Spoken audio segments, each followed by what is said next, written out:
Smoke Room. I'm your host, Vocab Malone. Today is Saturday, August 20th, 2022. Late Night Apologetics live call-in show. I'm a Christian urban apologist. This is Street Apologist Live, the show where we serve the underserved and look into the overlooked. And what I do is I drop a link in the live chat. It's pinned so you can see it, and I also put it on the screen. You're going to see here in a second, and you can call in and jump in. You gotta show your face, say a name, and then we can talk. And I just put people in the green room. We go for about an hour and a half, sometimes longer, answer Bible questions to the best of my ability. Sometimes it's more of a conversation, and we could talk. So this is a different type of live streaming is what we do. Shout out to Basic, shout out to Warrior Woman, already up in here. I'm excited. So I got Logos up, and it's my Bible software. I got some new sound effects. I got some new beats loaded up for freestyles, because we do freestyles when you guys give the super chats. What's up, Nathan? What's up, Ham Sunshine? How y'all doing? And let's do this thing. Are y'all ready? 3, 2, 1.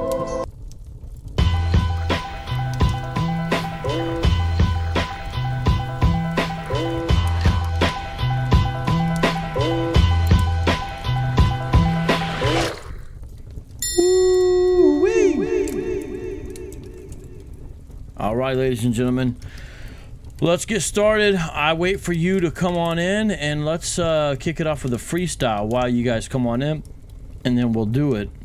So where'd that new beat go? You see did you see it on there? All right, let's do this one right here.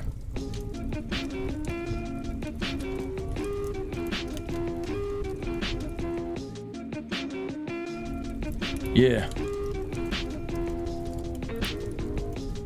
All right, there's a Soko beat right here, y'all. Just gonna kick it off with a little freestyle. That means y'all gotta give him that super chat, right? Yeah. Turn up the volume, yeah.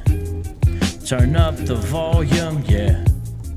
Turn up the volume, yeah. All right. Saturday, it's a late Saturday. Tomorrow Sunday, chase the blues away with this. Jesus Christ, Yahweh identified. I let the beat ride. Pride comes before we'll fall. But on the microphone I say yes, yes, y'all. Yes, yes, y'all. Here we go. Vocab Malone, Colombo, Ohio, why-yo, call me the coyote. Rock the microphone since I was a zygote. Not literally speaking. Now I got the mic and I'm freaking. Where my camera go? It came off the screen. Call in, but don't be obscene, know what I mean? Try to keep it clean, cause we got old people plus some teens watching on the screen on the YouTube channel. In the 90s, some of y'all were flannel. Fell off just a little with the beat. Will this vocab make you tasty feet like a foot fetish freak? That's kinda nasty. What's up? Hand sign, sunshine with the cash beat. With the super chat, got the fire room smoke. In the bad, hits the smoke, but not the toke. Well, be funny, you can tell a joke. The style is so sick, it's just like dope, but not crack. Out the vial, no matter what you hope. Got a brand new style, it's a freestyle, cause the style is free. Well, yes indeed, like a man at the penitentiary. Been in since like 93. Come along with me. Well, Jesus the Christ, he got the key. Well, he got the key for you and me. What's up? HAMSUNSHINE. I guess I can spell. Thank the Lord. Well, I'm safe from hell. Yes, y'all are ringing the bells. I'm a cool JRLL.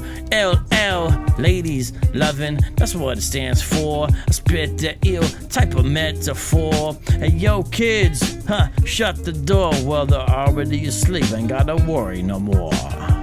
Yes, y'all, how you doing, more Cleveland? Don't be stealing this beat, don't be thieving. Okay, not from St. Louis, here I come again. Please don't boo this. Like a Buddhist, we practice Zen, but not me, my next to kin. I'm chilling within, got a napkin, write some lyrics down. I'm coming again. grab the pad and the pen. Well, it's vocab rapping for your dad and them. Well, I'm messing around with the funky sound. Yes, y'all get down like my name James Brown, or maybe lighter brown, like a little bit of lighter. Yes, y'all grab the beat and the lighter. Come right beside ya, spiritual fighter. Hanging in the air, call me Mr. Glider. Spider-Man, cause y'all done bit. The style's authentic, not counterfeit. It's legitimate, not illegitimate. I can read the Bible, not illiterate. I spit a little bit, or put a whack MC in the hospital. Eat the video, here I go. Got the flavor like the Skittle. My style's like 30 years out of date, but it's all good, cause I'm up late. Hey! Alright, we got a first caller. What's up?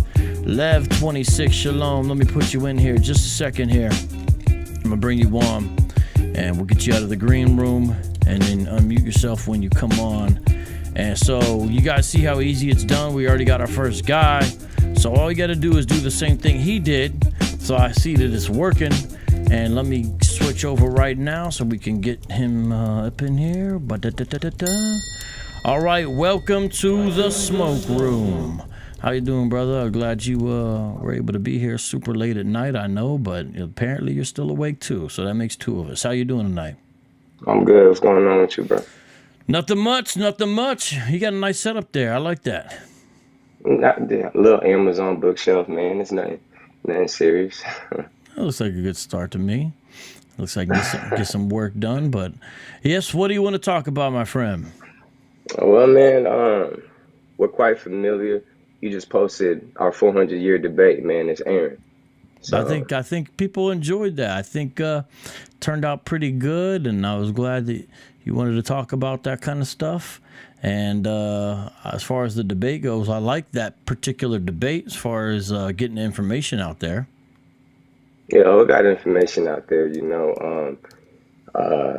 just speaking on the debate a little bit, I know one thing that you were intrigued about and inquiring about, as well as probably a lot of people, is how the prophecy was beginning to be fulfilled, or in the process of being fulfilled in America. And mind you, I did give an entire third round dedicated to that, man. So I do think a lot of information came out, past, present, a little bit of future, I think, was touched on, man. But with that being said, it was a good debate. It was a lot of adequate information put out there. I see that you still, you're doing your job against what you've coined Hebrew Israelism.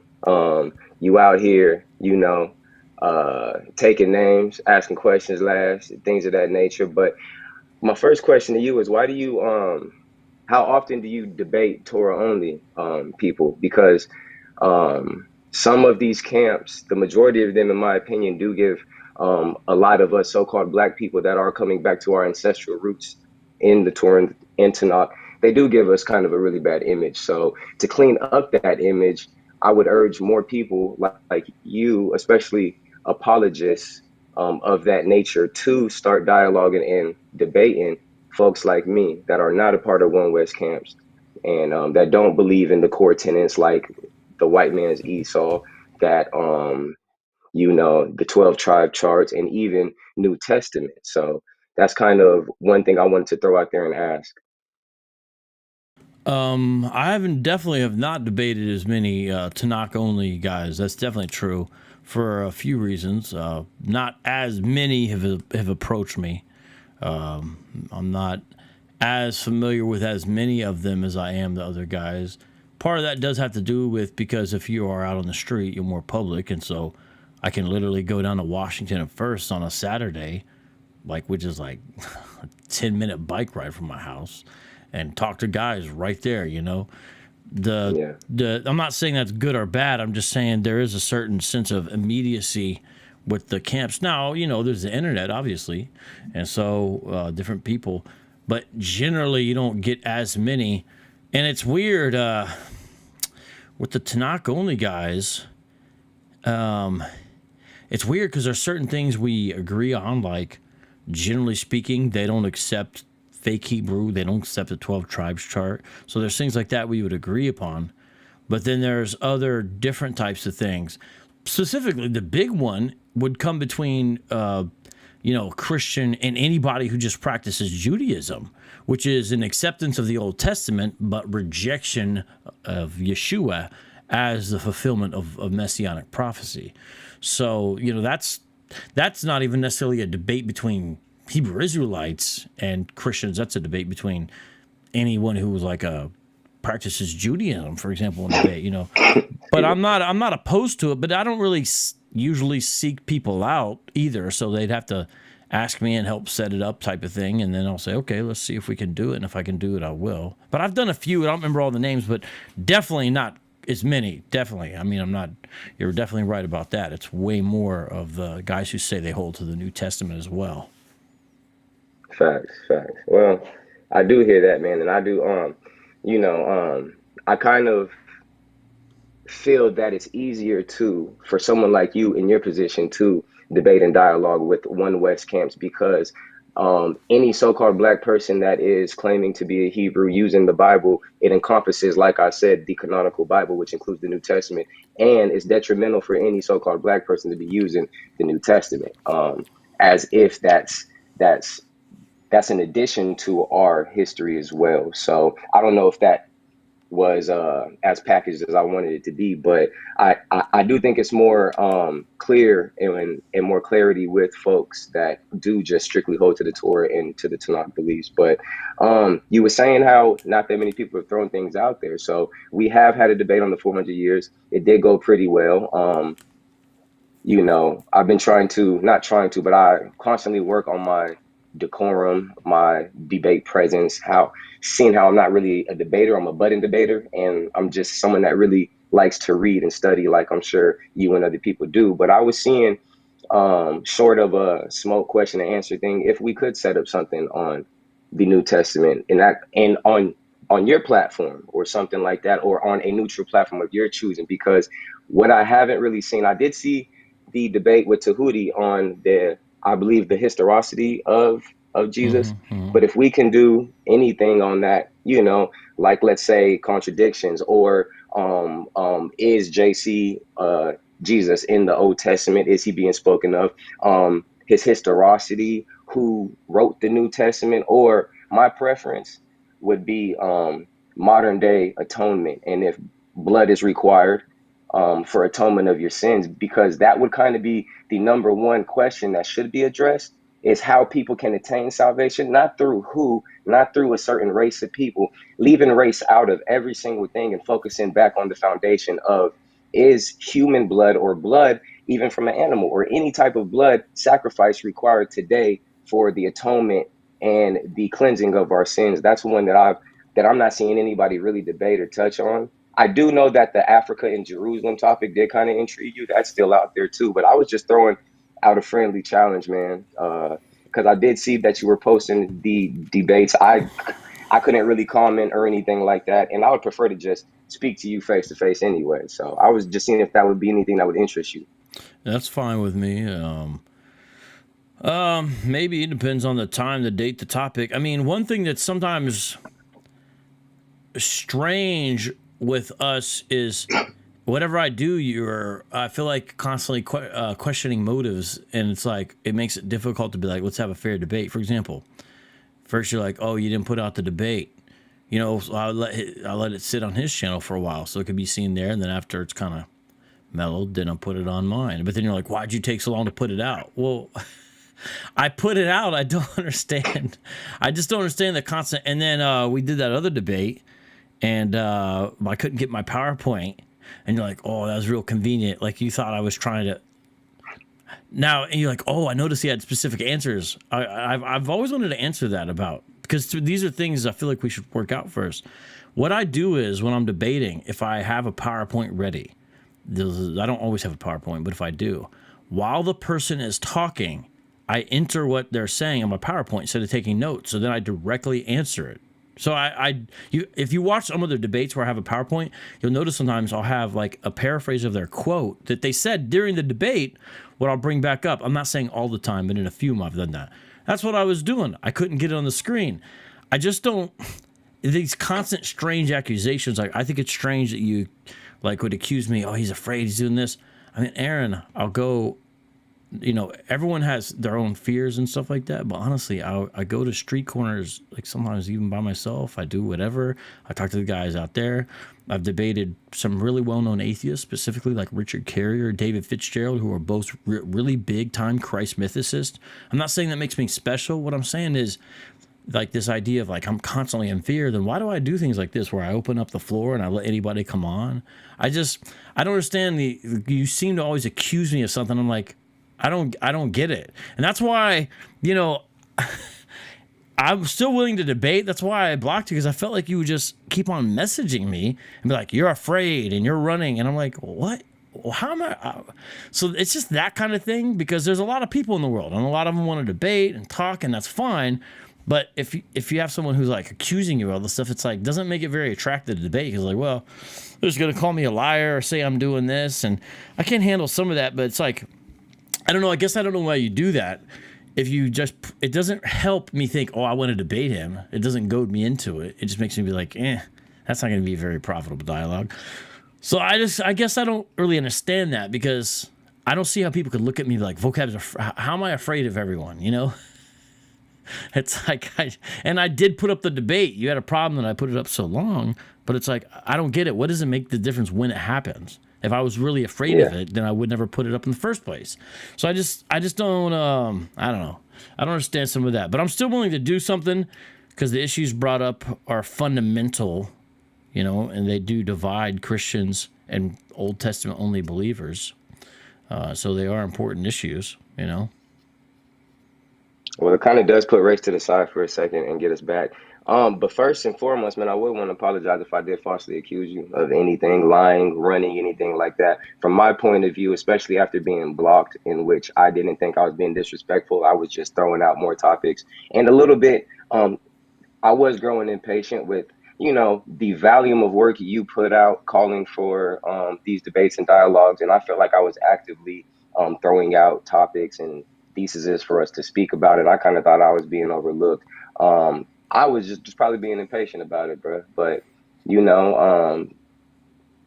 hopefully bygones can be bygones, and we can move on with some good presentations. And I understand that you have debated a wide realm of people, but that's why I was speaking on this venue of so-called Black people that understand our ancestral roots and that do not deal with the Greek New Testament, that do just solely deal with Torah and Tanakh. I think that's a different breed of people, because first and foremost, the New Testament is not something that's going to tie us down, in a sense. And even with my name being Leviticus 26, Shalom, I just I think anybody can read Leviticus 26 as a chapter as a whole and get a complete understanding on the requirements of whoever God's people are, what their requirements are of them, what will happen to them, and what the end goal will be, and how that doesn't really match with most people. It even goes into land, barrenness, uninhabited lands, things of that nature, which we have spoken about a lot.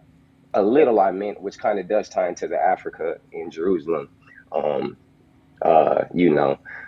thing. But I don't know, man. If you're up for it, man, I definitely am. And I continue to work on myself, on my presentation, on my studies, on my fluency, on everything, bro. So if we can get a good debate on anything New Testament related, anything Jesus related, even if we do got to go to the Africa subject, man, I'm more than game. I am. And I'm not in the camp, anything like that. And I feel you, man. I've been to Sakari. I've been face to face with Deacon Hakah, bruh, and we done ran through all these topics face to face debate in Seattle, where his camp is. And I know how it makes you feel to see these people out here, because you're a defender of your faith and of Christianity. But with that being said, I think that the same burden lies on you, brother, because it's not the streets that you're on, but you are on the World Wide Web, you're on YouTube, and you're doing these things. So I just approached Yo Block with this challenge. That's all, family. So I hope that we can get a topic and maybe get unblocked and get back to a place where we can speak. And if I was being too aggressive, brother, trust me, I could take a step back and try to get this handled as best as we can. So, well, I appreciate that. Thank you. I don't take I try not to take things personal, so I can definitely give apologies, hopefully by God's grace when I need to, and accept apologies and all that kind of stuff. So I'm with that, no problem. Thank you. And I don't mind talking to you again. It's just also I like to keep it diversified. So, I want to debate a person, but I don't necessarily want to keep on debating the same person. I'm not saying I would never talk to the person again, but I don't want to only be like, okay, now this week with this guy, this week with this. And so some of it's like that, trying to, and I don't, if you watch my stuff, sometimes I'll challenge a person to debate, but I don't necessarily also being like, everyone, let's debate. I mean, really, I try to have conversations, but I'll do debates too. They take a lot of time, but they're important. And you and I have never I've never even tried to make any of the conversations about ethnicity or anything like that, because that's not what we've discussed. So if you notice, I've never accused you of anything in that regard, and we haven't really talked about that. We've mainly discussed theological, geographical, historical types of issues. And so, I'd never have. If someone's not making it about those things, I don't feel any need to. So I'm not going to be like, well, let's talk about this, making it about ethnicity or something. So I've never done that, and neither have you. So that's a positive. So I think that's cool, and I'm down to do that again. I do think it's interesting, the notion that the New Testament, you believe, ties black folks down in a negative way. That's an interesting thought. So there could be interesting things to discuss there, but yeah. So you still debate on the Lion's Den? I mean, you want to debate here? I mean, No, we might be able to do it here. Usually, if I do a debate on another channel, sometimes I'll put it somewhere else. But it's a little easier to debate on someone else's channel, because then I don't have to worry about doing the show and doing the debate. I'm not saying I wouldn't. I have done true. debates on my channel. I have done some, so I'm not saying I would never do it. Someone's gonna be like, "Look, here's a debate on your channel." I know, but it's a little. If I don't have to multitask, I'd rather not. But we could figure it out either way. But. Do you still debate over there, or no, or Not really, but that's always a platform that I know I can reach out to JJ and we can make it happen. There's that platform. I know there's yours if we did find a neutral moderator. There's other ones like Paradigm Shift, even if for oh some yeah, paradigm reason we shift. could, yeah, or if some reason we could even go up on Sawnita. That's not low key, that's high key home court advantage for you, vocab. So if we But yeah, I don't know. For about for like 4 months, I felt like I don't know, Sonetta was definitely feeling me or something or whatever. But I think he get tired of me because last couple times I called him, I can't. It doesn't seem like he really wants to have me do a debate there. Well, I don't know. We'll see. He's funny. He goes through different motions and stages. We'll see. I'm not saying I'll never be on there, but I have to. It's all on him, is what I'm saying. But we'll see. Yeah. Lou Will says, "Why are you afraid of Tazariak?" Are you talking to me or are you talking to Aaron? I'm not sure who you're talking about. Why do you believe that he's not he's not talking to me because I've tried to debate Tazarek. I've tried to debate every last one West Hebrew leader you can think of. I'm in their inbox. I've reached out to them, and some I stepped to in the street because, like I said, they definitely make our folks look bad with a lot of what they pushing. And if folks would just, put all of that one West ideology to the side and just truly use what Torah and Tanakh is saying, what the scriptures are saying, then folks won't be jumping to these rampant, one West ideologies that is just really dampering. And I know you probably foam at the mouth seeing them, bro. I know it's light work for you. I know it's easy. And that's why I say the New Testament holds us down as a nation of so-called black people, because the New Testament, come on now, man, it's just keep it a buck. Matthew, Luke, Peter, John. I mean, this if there is true historicity to the New Testament, in which I don't take that side of the argument, if there truly was, it has nothing to do with us and our ancestors. Nothing at all to do with us and our ancestors. And that's why I say what I say, because that's going to always tie people up on any type of debate, argument, or dialogue, anything like that, because that has literally nothing to do with us. Has nothing to do with us. And But you believe as you believe you're a Hebrew, right? I don't call myself a Hebrew You at all. believe you're I an do believe Israelite? that our ancestors. I don't call myself an Israelite either. All I do, so I do know that the scriptures say that the people of the Most High, or of Yah, God, whatever you want to call him. His people called by his name. So as far as the Hebrew goes, I don't see how that fits in. As an Israelite, I don't see how that fits in at all. What I Okay. would say though is that I know Yehudi? for a fact is that something close to that.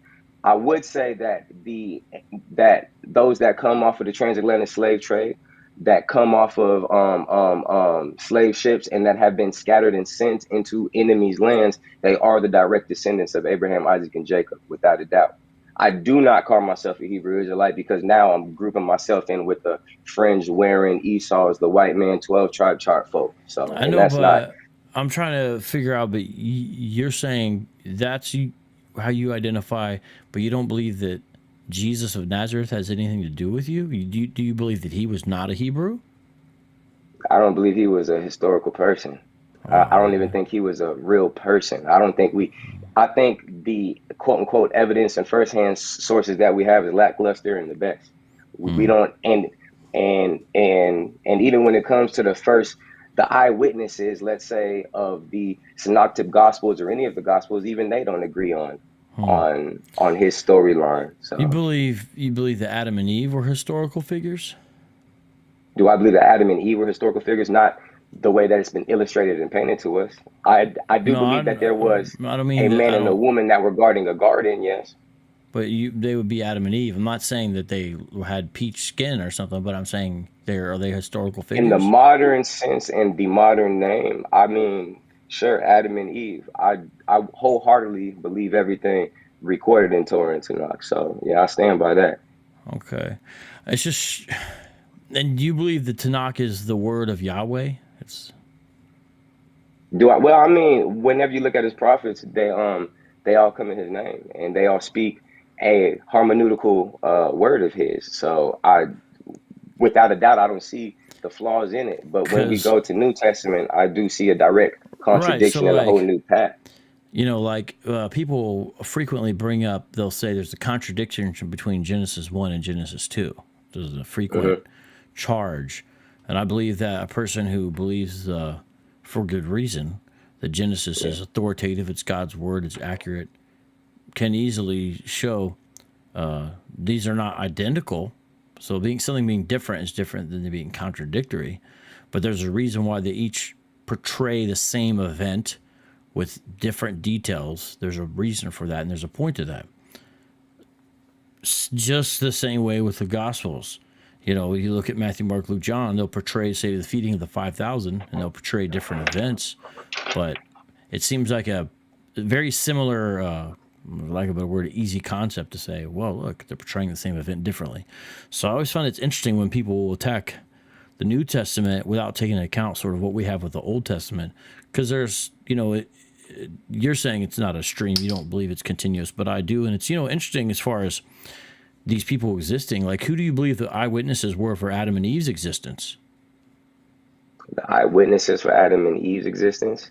Yeah. So as far as eyewitnesses being there in the garden, it would be them themselves and it would be the creator. He always said throughout, Torah and Tanakh, he said his people, his creation are his witnesses. You beheld these things, you witnessed these things. So as far Right. as that, there was three witnesses there in the garden. So Right. So, I mean, then you get to the New Testament and you have people writing within, what would be the lifetime of the eyewitnesses as far as when the Gospels are completed. It would be within the lifetime of the eyewitnesses. But you're like, oh, well, but it's like, it's strange. It seems like, if you have one, the other one's not a far-fetched because there's people around Jesus. And, those books were completed. They were completed within the lifetime of when the eyewitnesses could have been alive. Even if you think it's a generation, far apart, it's pretty common to understand Mark to John being completed between 70 to 100. That's within the lifetime of eyewitnesses if we put it at those dates. So I don't know. I just find that interesting because I'm not saying people can't challenge the New Testament, but it feels like if they're going to do so, they should realize what we have in the Old Testament as well. And it's like, well, we accept one but not the other. Okay, let's talk about that. Because we're not talking about the Quran. What I say by that is the Quran, Muhammad comes 600 years after the events of Jesus, for example, and tries to write new words as if Jesus said them, like in Surah 5. He has Jesus speaking from the cradle, things like that. Clearly, he was not an eyewitness. He's not even potentially an eyewitness. Now he could say, God kind of gave it to him. Okay, that's what he says. It's one guy. Matthew, Mark, Luke, John, you got 4 different authors right there who 2 of them do claim to be eyewitnesses. But it's interesting, you look at the Old Testament, and that goes back even farther, as you know. And some of those books, we don't really know who wrote them. They're anonymous. Like, for example, we don't for sure know who wrote the Book of Esther. There's Jewish tradition. Yeah. But, well, of course, you brought out Esther. That's probably the most debatable book in Torah and Tanakh. So, of course, you would go to Esther. Or I don't Ruth. blame you for that. Let's say Ruth. Yeah. We don't know for sure. Esther and Ruth are in the same book. Esther and Ruth are in the same book? boat. I mean, same boat as far as being, not as foundationally sound as you would want it to be. Well, I'm not saying they're not doctrinally sound. I hold to the Old Testament authoritative. I'm just saying that sometimes there are anonymous books in the Old Testament canon, or books that might have a tradition associated with them, or or like in the case of the Torah. I believe because Jesus said those are the books of Moses. He refers to them as the books of Moses. But anyone reading it, which that's accurate as far as primary authorship, but anyone reading it knows that there are things in there that it would have to be other hands involved with. That doesn't mean Moses doesn't have primary authorship. He does. For example, the death of Moses being the most obvious. The death of Moses, almost certain, written by someone else besides Moses. Yet, but we don't know. We wouldn't know who. We don't know exactly. That's very true. We don't know who that person would be. That's very true. And that's almost like Psalms too, how it cuts off being written by David at a certain point.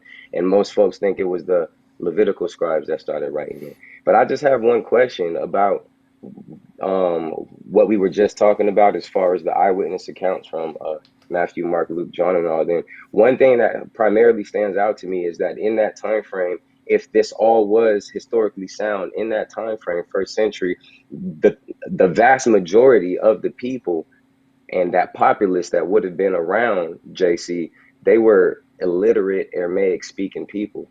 And now we get completely fluent and beautifully, Greek text from an Aramaic speaking illiterate population. How do you reckon that happened? Well, I think there's some false assumptions built into your question. So I wouldn't agree that as many of the Jewish population are as illiterate on whole as the larger Greco-Roman population, primarily because you have a Torah-based culture there. You have a Tanakh-based culture, meaning part and parcel of Judaism of that day is the young men are memorizing these things or learning these things. So, a lot of times I see these estimates scholars will give about illiteracy rates in the ancient world. They're referring to the first century in this regard. And it's obviously there's some speculation involved, but they'll say maybe for 15% of people could read or something is a common figure here. But they're not taking account into differences of a textual. Yes, no one's denying the oral element. People memorize large portions of oral material mentally, more so than we do today. We can't even hardly remember 4 phone numbers anymore because of technology, things like that. But at the same time, these are reading folks. And the idea of, beautiful Greek, I would also challenge that. So, like if you read John, it's John's writings, I'll say. So John, 1st, 2nd, 3rd John, and Revelation, it's clear he had a limited vocabulary. You can even tell in the English translation, there's a lot of words in John that are repeated again and again, and even in the letter. Light and darkness, for example, fellowship. There's these words he uses again and again. So his vocabulary is not this massively deep well. Doesn't mean he doesn't have deep concepts, but he has somewhat of limited vocabulary, or at least he chooses to use a limited vocabulary. Mark, the Greek in Mark, is really rough. He makes what might be considered non-standard usage of Greek grammar. It's not polished Greek. clearly it was not his primary language. There's what's called Aramaisms, which mean it's clear that it's from a person who ultimately spoke Aramaic. There's a scholar, a German scholar, he's passed now, named Jeremias, who has a whole book about Aramaisms in the Bible and does a deep study on this. That's not the only example. Now, Luke's Greek, that is Polish Greek, but Luke was a doctor. It makes sense who he was. Peter, if you read 1st and 2nd Peter, they're pretty different in their Greek. Well, one, he says he has a secretary for, an amanuensis is what it's called. So that would explain the differences. One is basically better than the other as far as the Greek. The book of Hebrews, whoever wrote that, has probably some of the best Greek besides Luke in this prologue of the New Testament. So I'm saying all that to say I don't agree that, first of all, the Greek is sort of uneven in the New Testament. But generally speaking, it is very Aramaic. A lot of it looks like people who wrote Aramaic or Hebrew that also use Greek, which wasn't that abnormal to be bilingual, trilingual then. For example, if you were in Judea, Aramaic, Hebrew, Greek, those three things, because you had to know the language of the oppressors, and they may have spoke Latin to themselves, but the lingua franca everyone used was Greek by and large. And then Aramaic being spoken there, and Aramaic's in the Bible. Maranatha, Jesus speaks Aramaic, so it's clear they spoke Aramaic. The Bible doesn't hide it, but the reason it translates it is because it knows it's going out to a larger audience. So I guess I would just say I don't think that's the case that you do have perfectly polished Greek, because the Aramaic and Hebrew touches even all over the New Testament. They're all over. But there's no doubt they use Greek, and there's no doubt that their primary Bible they quote is the Septuagint or something like it, which I would think would make you happy. Yeah, man, I got that Septuagint right here, man, and it's actually my favorite text. And I know everyone love to get on me about you hate the Greek, you diss Greek, but you love the Greek Septuagint. I get it. Trust me, I do. But I know someone like you understand why I would use something like that, primarily because of the chronological order of these things coming out. But yeah, man, as far as this whole historicity, New Testament, OT contradiction thing goes, I want to refrain from, asking too much more, man, because hopefully we can get a good formal debate on this, and it ain't got to be in a month or in a week. It's on your time, man. I got some time, so if we could just talk at any other time privately and set it up, man, I'm here. But as far as your smoke channel, so that way you have some content, do you mind if I ask maybe one or two questions? Oh, I thought we were almost done. We've been talking a while, bro. Check it out. Well, if you have some people waiting, man, I could go ahead and get off. Maybe we can do one real quick. Does anybody else want to come in? Judah, for example, I know you said you'd been wanting to come in, but I haven't seen you in a while. Judah, what's going on? And Lou Will, you are not banned. I'm not sure what you're talking about. In fact, you could come on. I saw the brother who was there earlier saying there is no God. Where did that brother go? He could definitely call as well. I saw a couple people that seemed like they wanted to. What's up, Michael Williams? You want to come? And Nathan, I do see your question. We'll try to get to that. And shout out to him, Sunshine, again for the super chat. Where did that other guy go? I forgot where. Who was the guy saying where there's no God and you guys are trying to tell him to come on in? Well, if you can, come on in. I lost the comment. Now I don't see it. Oh, yeah, there we go. T just says T. So, yeah, you could be, you could definitely come in as well. And Lou Will, if you want to ask me about Tazariak or whatever else. Yeah, he's saying I'm terrified of Tazariak. Yeah, you definitely call in as well, unless you're terrified. And we have a guy who says he's a former Hebrew Israelite. You could call in too. It'd be interesting to hear your perspective. But okay, go ahead, brother. I'm listening, and then we'll try to get to these next one. And shout out to Conscious Chicano as well. Go ahead.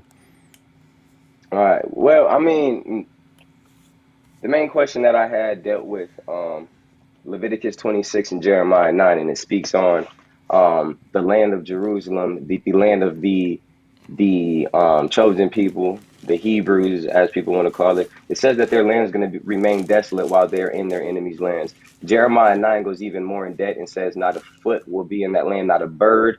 And it goes deep into say how it will be desolated. Deuteronomy 32 shows how the entire land will be made barren by the wrath of God, not by the wrath of anybody else, not by the hand of Romans, Greeks, not none of that. And if you look in Torah and Tanakh, ancient Babylon, ancient Egypt, ancient Ashur, ancient Edom, all these places were destroyed by the Creator, by God, in the same manner, same fashion. He sent birds and all that good stuff.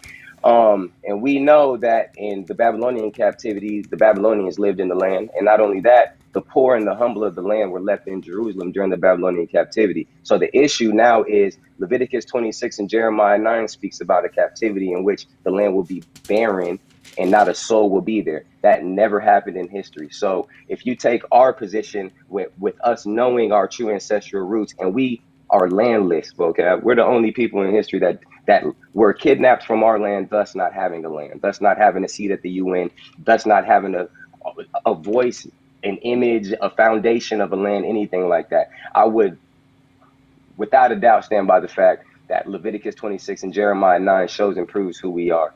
But taking a side, not a sidestep from that, staying kind of on the same topic, Deuteronomy 32 shows us that the Creator, whatever people want to call him, it shows he will destroy the land of Jerusalem because of the transgressions of his people. Joel chapters 1, 2, and 3 go deep, and it even shows us what the destruction looks like. It says that he sent pestilence and plagues from the air. He sent locusts. He sent an army of locusts. He sent fires from the heaven. He rained down dust. He created the land to be barren. As a matter of fact, a multiplicity of places show us that the same way the Egyptians were destroyed, the plagues that were on them would be the plagues that are on the land of Jerusalem. So with that being said, Deuteronomy 32 shows us, and it says that he would, by his hand, he would destroy the land of Jerusalem. And then something interesting it says your enemies will take credit for doing this, or will say, I did this. And that is what I want to come to. If we have time to read it, maybe we can, but I want to ask this first though. Deuteronomy 32 wholeheartedly shows us, and it's verses 26 through 29. It shows us that the enemy, whoever the enemy of the Hebrews are, they're going to take credit for destroying and sieging the land of Jerusalem when they didn't do it at all, whenever the Creator did it. So, how would you reconcile the Romans claiming to have sieged Jerusalem in 70 AD whenever Torah, Deuteronomy 32 shows explicitly that people will take credit for doing what God did? What verse are you talking about here? I'll just read it real quick for some clarity. It's just like 2 or 3 verses. So Deuteronomy 32. And mind you, the verses before it, I'll just read verse 22 and 23 real quick. It says, for a fire has been kindled out of my wrath. It shall burn to hell below. It shall devour the land and the fruits of it. It shall set on fire the foundations of the mountains. Verse 23, I will gather evils upon them and will fight with my weapons against them. Now let's go down to verse 26. I said, I will scatter them and I will cause their memorial to cease from among men. Verse 27, live long, lest their enemies should combine against them, lest they should say, our own high arm and not the Lord has done all these things.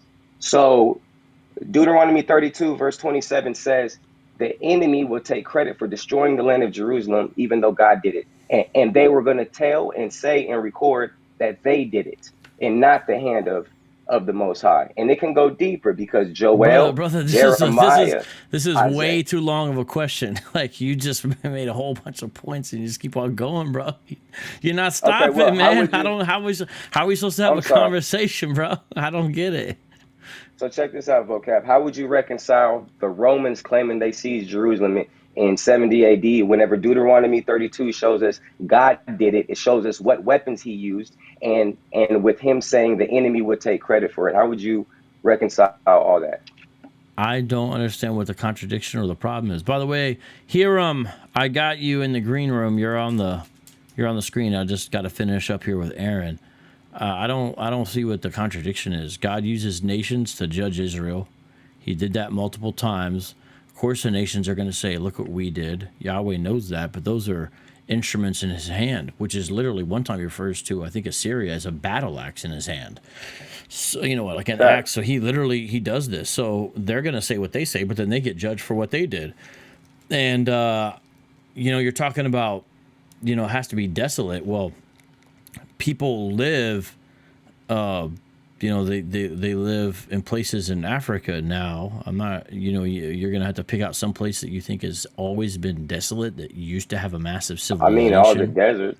all the deserts pretty much are some of the biggest barren wastelands, man, Israel has in yeah, the but you entire have world. but yeah, okay, but how do you prove there was a whole civilization before? They would have to Well, leave I mean, it some, would be unorthodox historians and geographers and cartographers. They're out there. So, and that's kind of why like for I do. example, Solomon's temple, right? Hmm. Well, we have the portico. It's in Israel. What's the portico in the You know, in Torah and Tanakh? what do you mean in Torah and Tanakh? Solomon, he built the temple. Yeah, If I I'm understand his temple. I saying understand that's his that's grand in that's wisdom. if we've even most likely found his horses stables. Well, by we, you're saying, people that believe in Well, modern history, and a lot of us don't, we don't so believe in modern. there's a Well, lot of, I mean, this is well, ancient like I history, just, but archaeologists are not like a bunch of Bible believers. These I archaeologists, a understand that. lot of them don't even believe the Bible, so they're not out there trying to prove the Bible or anything like that. But I mean, the evidence is all right there in Israel. It's none of it's in whatever place you're talking about. Whatever place you're talking about, there's Solomon's temple is not there. Hezekiah's tunnel is not there. It is in Jerusalem.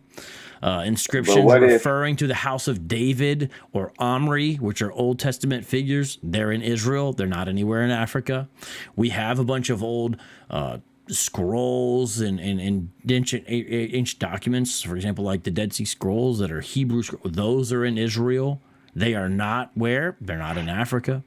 So, you have massive problems. So you're saying reconcile. How do I reconcile? I don't see that there's anything to reconcile. I don't see what the well, contradiction is. I just read Deuteronomy 32, and it says that he would scatter and destroy Yeah, Jerusalem, he and did their that. enemies would say their own hand did it. And then also, brother, Yes, like I that was said, fulfilled. places, and like I said, places like Joel, Jeremiah, all over the Bible goes deep on the way Jerusalem was desolated. And guess what? We don't see Romans and Greeks. We don't see their names anywhere tied in Torah Tanakh with the siege of They're Jerusalem. It's predicted only, in Daniel, the four kingdoms.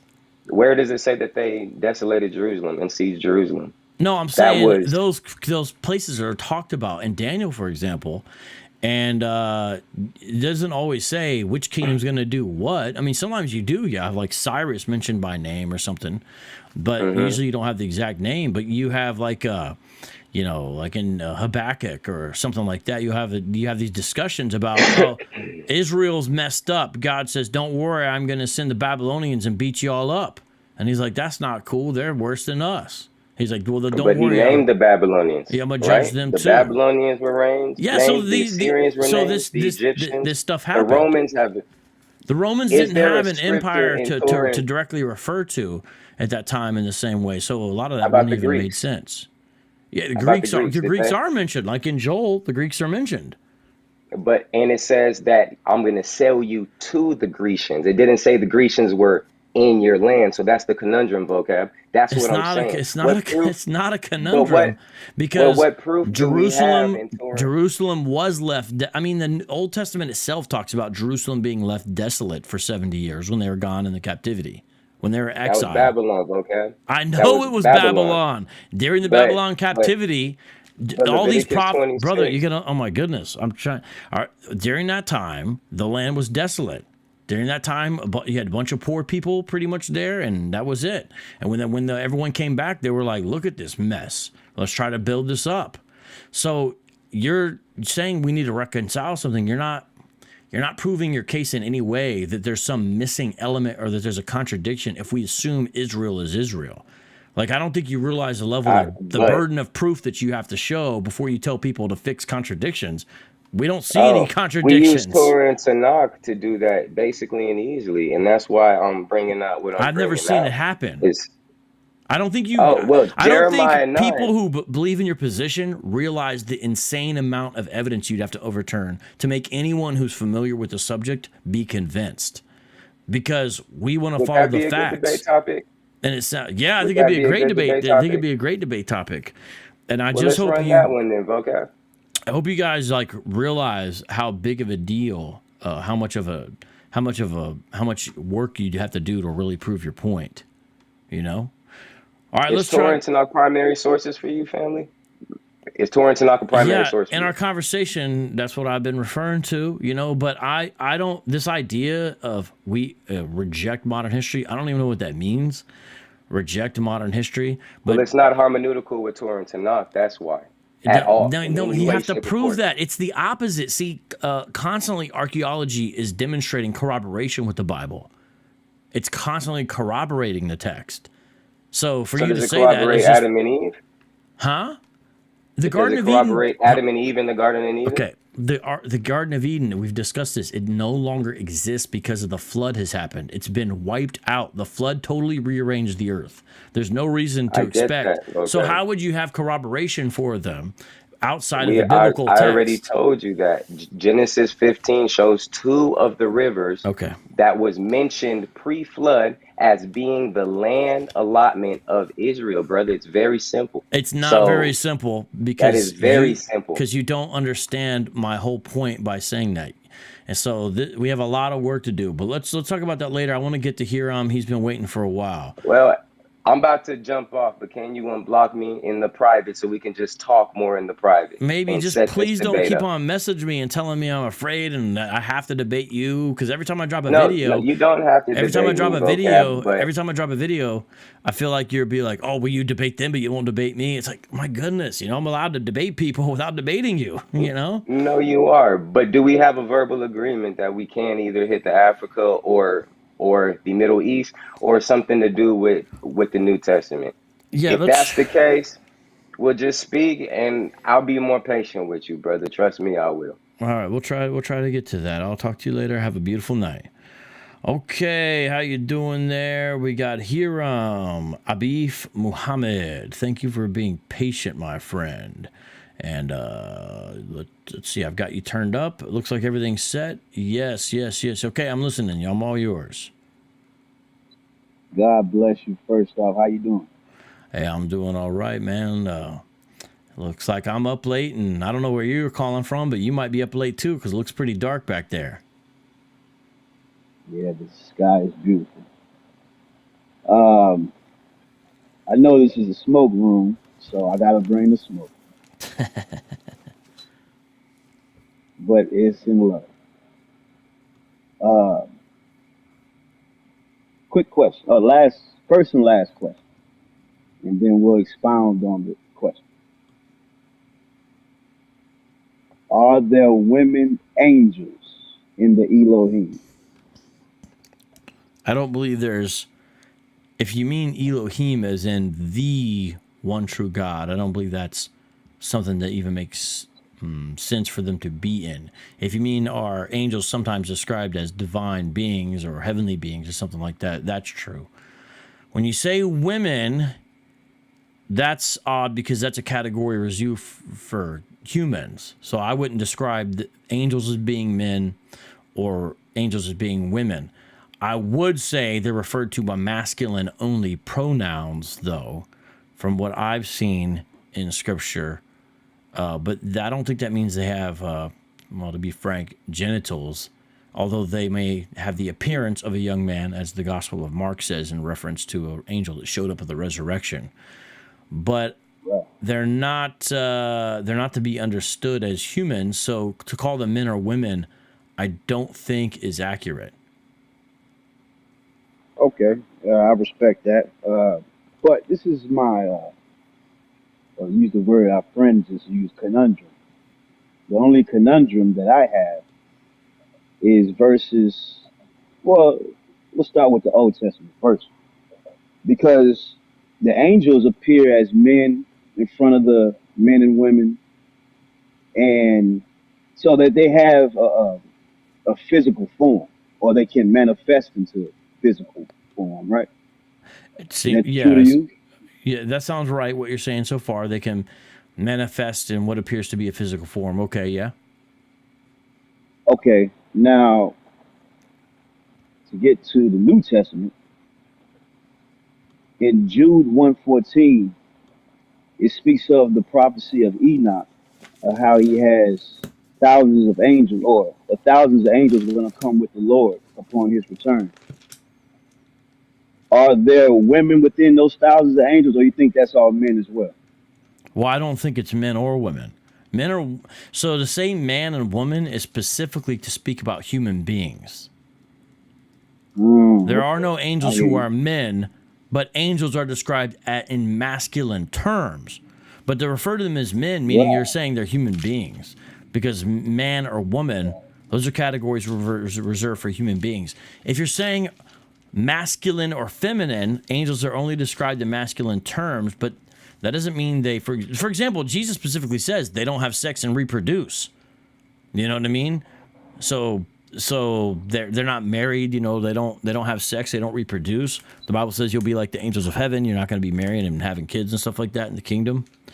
So any angels that come, we have no reason to believe they would be like anything other than what we see Michael or Gabriel, who appear to be described in masculine terms, but I would not call them men or women because they're angels. Okay. They are a different class of being for human beings. They are in a different category from us. You know what I mean? I agree. I totally agree. So in Revelation 12, when there is a appearance of a woman in heaven who is clothed with the sun and a crown on her head with 12 stars in heaven. Mm-hmm. So are you telling me that that woman is not an angel? And she was pregnant as well. So you say that she does, angels don't have genitals. So how did she get pregnant? Well, or do you? So or I guess you would say Jesus or God, right? Made Mary pregnant. Okay, so Revelation 12:1. I don't know if you don't have it in front of you, I could bring it on the screen or something like that. Could I show? Well, you can bring it up on the screen, but I know it well. Okay, so Revelation 12:1 says, "And a great sign appeared in heaven." You see that? Okay. So this is this is a symbolic representation of an angel. It's vision. Well, I'm not saying it's of an angel, but I'm saying this is visionary. It's a sign. So it's a sign. So I don't think this is not some. Sign, this is not. Okay, this is not like a physical, actual, situation. Anyway, it's symbolizing something. So you have a woman who's going to give birth, and you have a dragon who's intent on destroying her offspring. And so these are the two key visions of Revelation chapter 12. Twice, John sees this dragon defeated, and he describes the battle's aftermath, and then he describes the woman's the woman's protection in the wilderness. So like verse 6, verse 13, verse 17. So the first part of the vision, verses 1 through 6, you got this battle. And what is that? I believe that is a sign or a symbol of Christ's incarnation, his sacrifice, his obedience, his exaltation. I think that's what it is. And the second vision, what is that? Some people, and I think there may be a point, think it's essentially the same series of events. Other people would say it's the beginning of the Great Tribulation. But I guess my point by saying all that is, when you look at it, there's no indication that this is an angel who is pregnant. There's nothing in here that she's an angel. And whatever it is, it's a sign anyway. Because, it's a woman and a dragon. That's symbolic stuff. Yeah.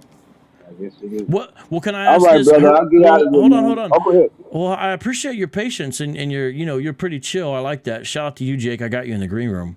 But I want to understand more of what you're saying. I'm not just trying to shoot you down. Help me understand, why do you just help me see your perspective. I'm not trying to. What do you believe this is an angel in the text being described? I believe women are angels. I believe men are angels. I believe God can manifest into anything he wants to do. Okay, but what about Revelation 12 makes you think that the woman being described is an angel? Wow. Are you serious? Yeah, I'm legitimately trying to understand. Has a crown on her. Okay, she has 12 stars. Remember, we're supposed to be waiting for a crown, aren't we? Yeah, but Jesus as a reward. But brother, those 12 stars show that she symbolizes Israel.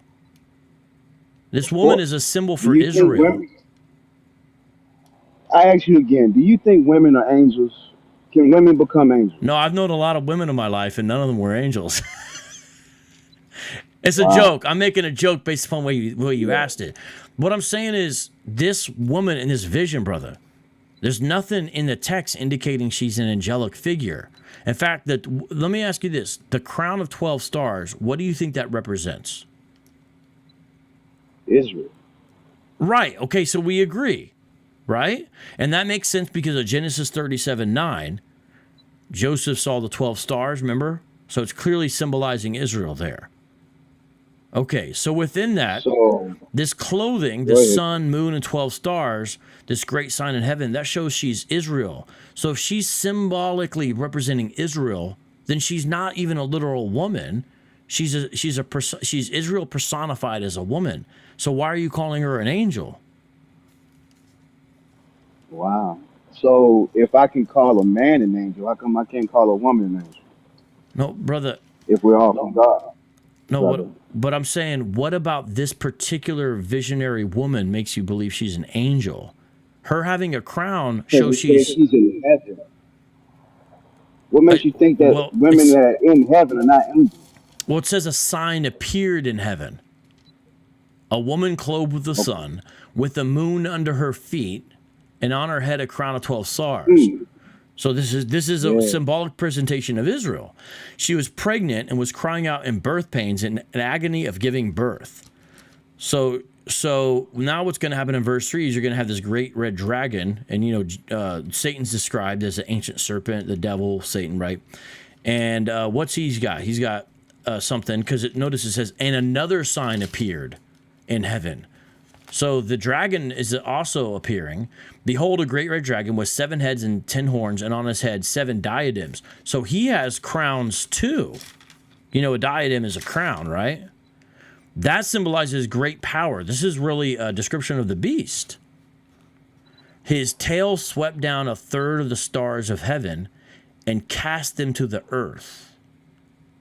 So I'm looking through this. How does this symbolize an angel in any way? Wow. Okay, how about this? So that is symbolizing Jesus, right? Mary being the mother of Jesus with the 12 stars on the crown is the baby Jesus. Can you answer that question? The male child, the male child is the promised Messiah. And the reason we know that is it says she gave birth to a male child, one who was to rule all the nations with a rod of iron. But her child was caught up to God and to his throne, and the woman fled into the wilderness, where she has a place prepared by God in which she is to be nourished for 1,260 days.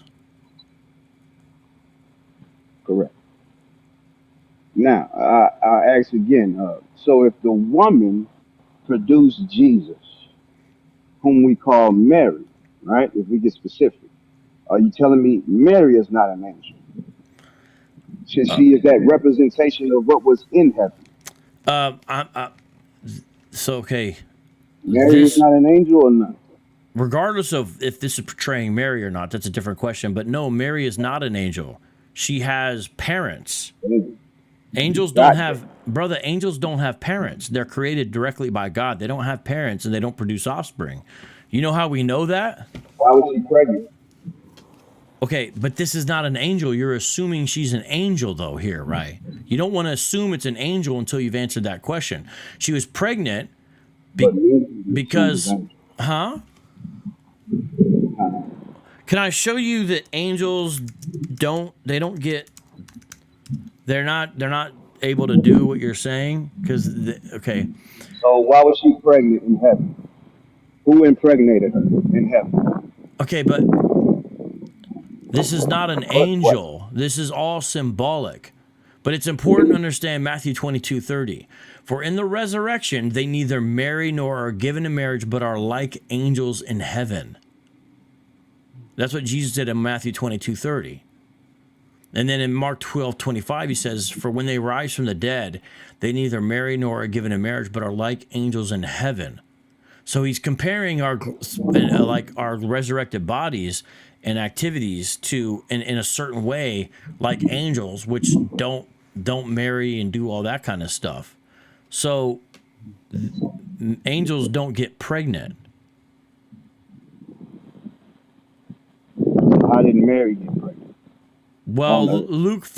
In Luke 4, the angel who came to Mary, she said the angel said the Holy Spirit will overshadow you. And that's actually a good argument against your view you seem to be advocating, with all due respect, because check this out.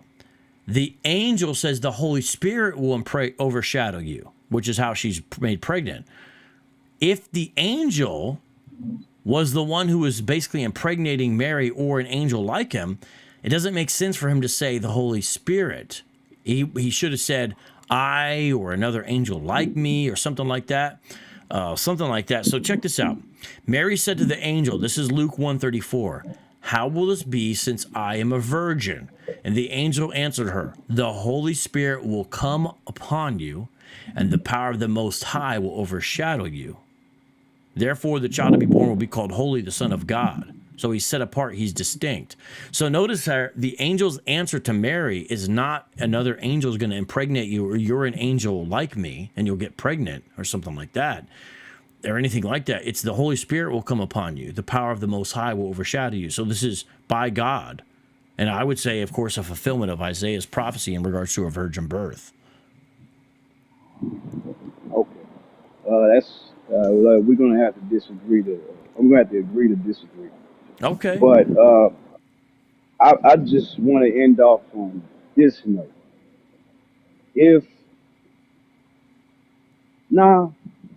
I'm fine. I'm good. All right. I just wanted to come in the smoke room and ask a couple questions, man. That's it. Hey, you've been a great guest. Call me anytime, okay? Yes, sir. You have a good day, man. God bless you. Hey, be safe out there, okay? You too. Like I said, call anytime. Let's talk. Okay. Well, he ain't got no time for all that. Okay. All right. Thank you for being patient, Jake. How you doing today? Let me hold on. You are muted, or I don't have you muted actually, but I can't hear you when your mouth moves.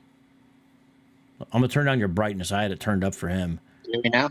I can hear you now. Yeah, just maybe a little bit more volume. But go ahead, Jake. You are live. You're good. I can't hear you. Hold up. It's not going through my earpiece. Hold You up. can't hear me. Okay, I'm close to the mic. I don't know what else to I can do. barely hear you. Hold up. Let's see. I don't know what the issue would be. I cannot. Say what? Can you hear me now? Yeah. Well, I could always hear you. You just are saying you couldn't hear me.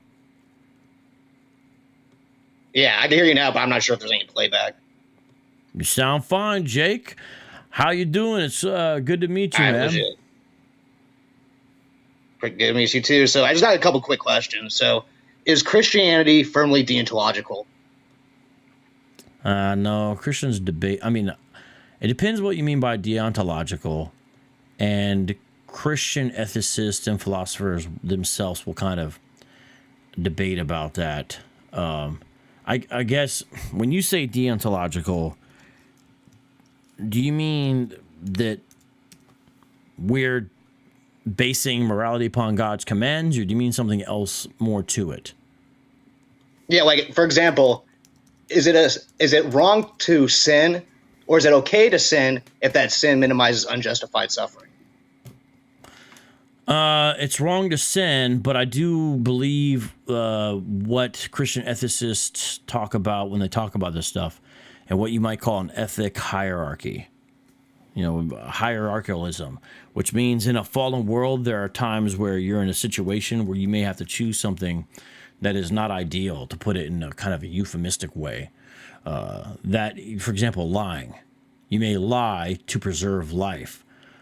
Christians debate about that. I had a professor who thought that was unacceptable. So he said that if, basically, if Nazis knocked on his door and said, "Are there any Jews hiding here?" he would probably say yes, because he wouldn't want to lie to them. Most Christian ethicists don't agree. They would say there is a hierarchy, because a key element to this discussion would be that we live in a Genesis 3 world. So the world is fallen. So sometimes you are choosing between two bad things. It's legitimately a moral conundrum. If lying wasn't wrong, it wouldn't even be a problem. For example, in the case of preserving life, are you harboring, XYZ? someone who's oppressed and being hunted, like on the Underground Railroad. I do believe that in a fallen world, you have to make those difficult decisions. Or, for example, in issues of statecraft, you know what I mean? Is it wrong to be a spy if you're a Christian? Or deceive your opponent, false troop movements or false radio communications about things you don't actually intend to do? I don't believe that those are wrong, because those are elements of what we might have to do in a fallen world. That doesn't mean that lying's okay or anything like that. It means we understand the world we live in, and there's a hierarchy. So there's certain things that are more important than others. But those are discussions that, believers definitely debate about. So mine's not the only answer. Gotcha. Yeah, I just wanted to know what you thought about that. I mean, are there specifics you're asking about, or are there some specific types of things that you're specifically asking about in regards to that? No, it's just mainly I just want to know what your thoughts about it, because I don't see any biblical verse that's talking about it's very explicit saying it's okay to sin if it minimizes unjustified suffering. It seems like that's ultimately what we value most of the time. If I for example as we're talking about with the lies, it's a sin to lie, but if we're in 1940s Germany and Nazis are knocking on your door and they're like, "Do you got Jews in your attic?" It's best to lie in that situation. It's best to sin in that situation. But there's nothing really in the Bible that really draws that out, that says, at least maybe that I'm not aware of. Maybe you know something I don't. No, it's a little bit more from what you might call models or examples. So Rahab is usually given as one, right? The spies who are Israelites come into Jericho, and Rahab, the prostitute, hides them and deceives the Canaanite soldiers, the Jericho guards, or whatever you want to call them, right? Mm-hmm. Are they any guys hiding? No, they went that way. They left a long time ago, but they're still there, or whatever, right? They're on a roof. So she deceived them to preserve their life. She's commended. She is saved. When they destroy Jericho, God preserves her and her family. Rahab, I think that's by model. Another common example that I think is important to look into are the Hebrew midwives. They kill all the Hebrew children. And then they say, well, they're being born too fast. We can't. They didn't want to commit infanticide on the Hebrew children. And they seem to be commended for that. Do you know what I'm talking about in regards to that? No. Well, here, let me show you real quick here what I'm talking about. This is in Exodus, and they're actually named. Okay, this is Exodus 1:15. Let me put this on the screen real quick if I could. Let me see if I can get this here. Just give me a second. It's going to take a second for me to make sure I got the right thing. Okay.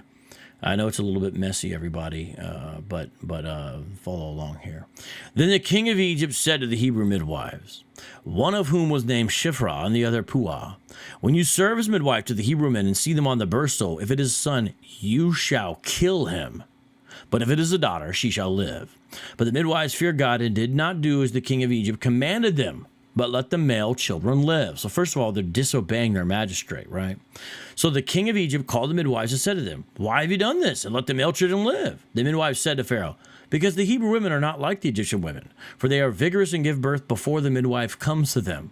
So God dealt well with the midwives, and the people multiplied and grew very strong. And because the midwives feared God, he gave them families.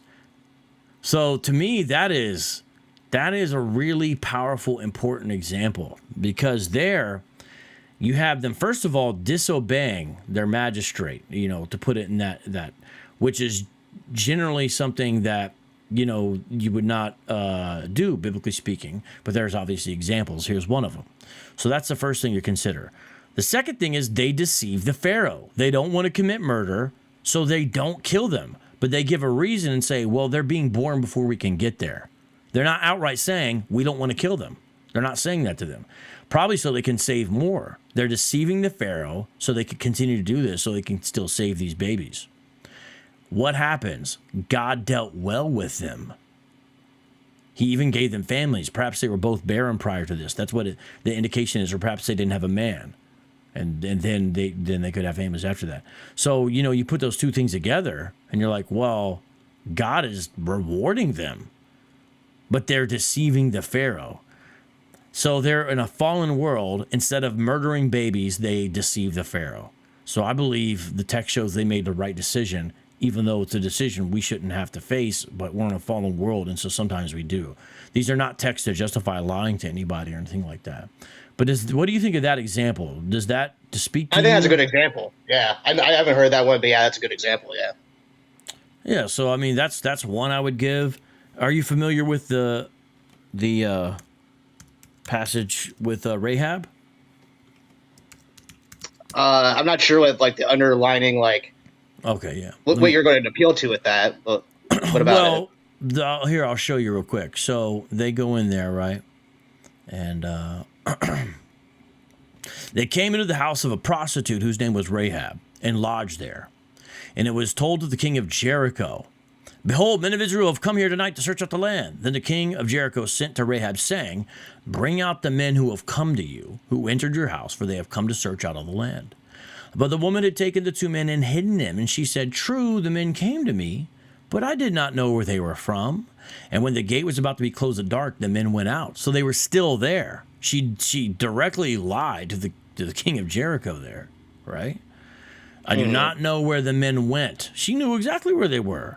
"Pursue them quickly, for you are overtaken them." It's like the old cartoons. They went that away, right? But she had brought them up to the roof and hid them with the stalks of flax that she had laid in order on the roof. So the men pursued after them on the way to Jordan as far as the fords, and the gate was shut as soon as the pursuers had gone out.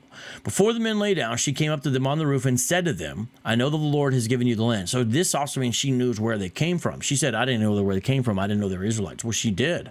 "And that the fear of you has fallen upon us, and that all the inhabitants of the land melt away before you. For we have heard how the Lord dried up the water of the Red Sea before you when you came out of Egypt, and what you did to the two kings of the Amorites who were beyond the Jordan, to Sihon and Og, whom you devoted to destruction. And as soon as we heard it, our hearts melted, and there was no spirit left in any man because of you. For the Lord your God, for he is God of the heavens above and the earth beneath. Now then, please swear to me by the Lord that as I have dealt kindly with you, you also deal kindly with me, my father's house, and give me a sure sign that you will save alive my father and mother, my brothers and sisters, and all who belong to them, and deliver our lives from death." Now that's very interesting, by the way, because you're going to see they do this. In both cases, the family of the people who ultimately obeyed Yahweh, the families are blessed because of their obedience. It's interesting. "And the men said to her, Our life for yours, even to death, if you do not tell this business of ours. Then when the Lord gives us the land, we will deal kindly and faithfully with you."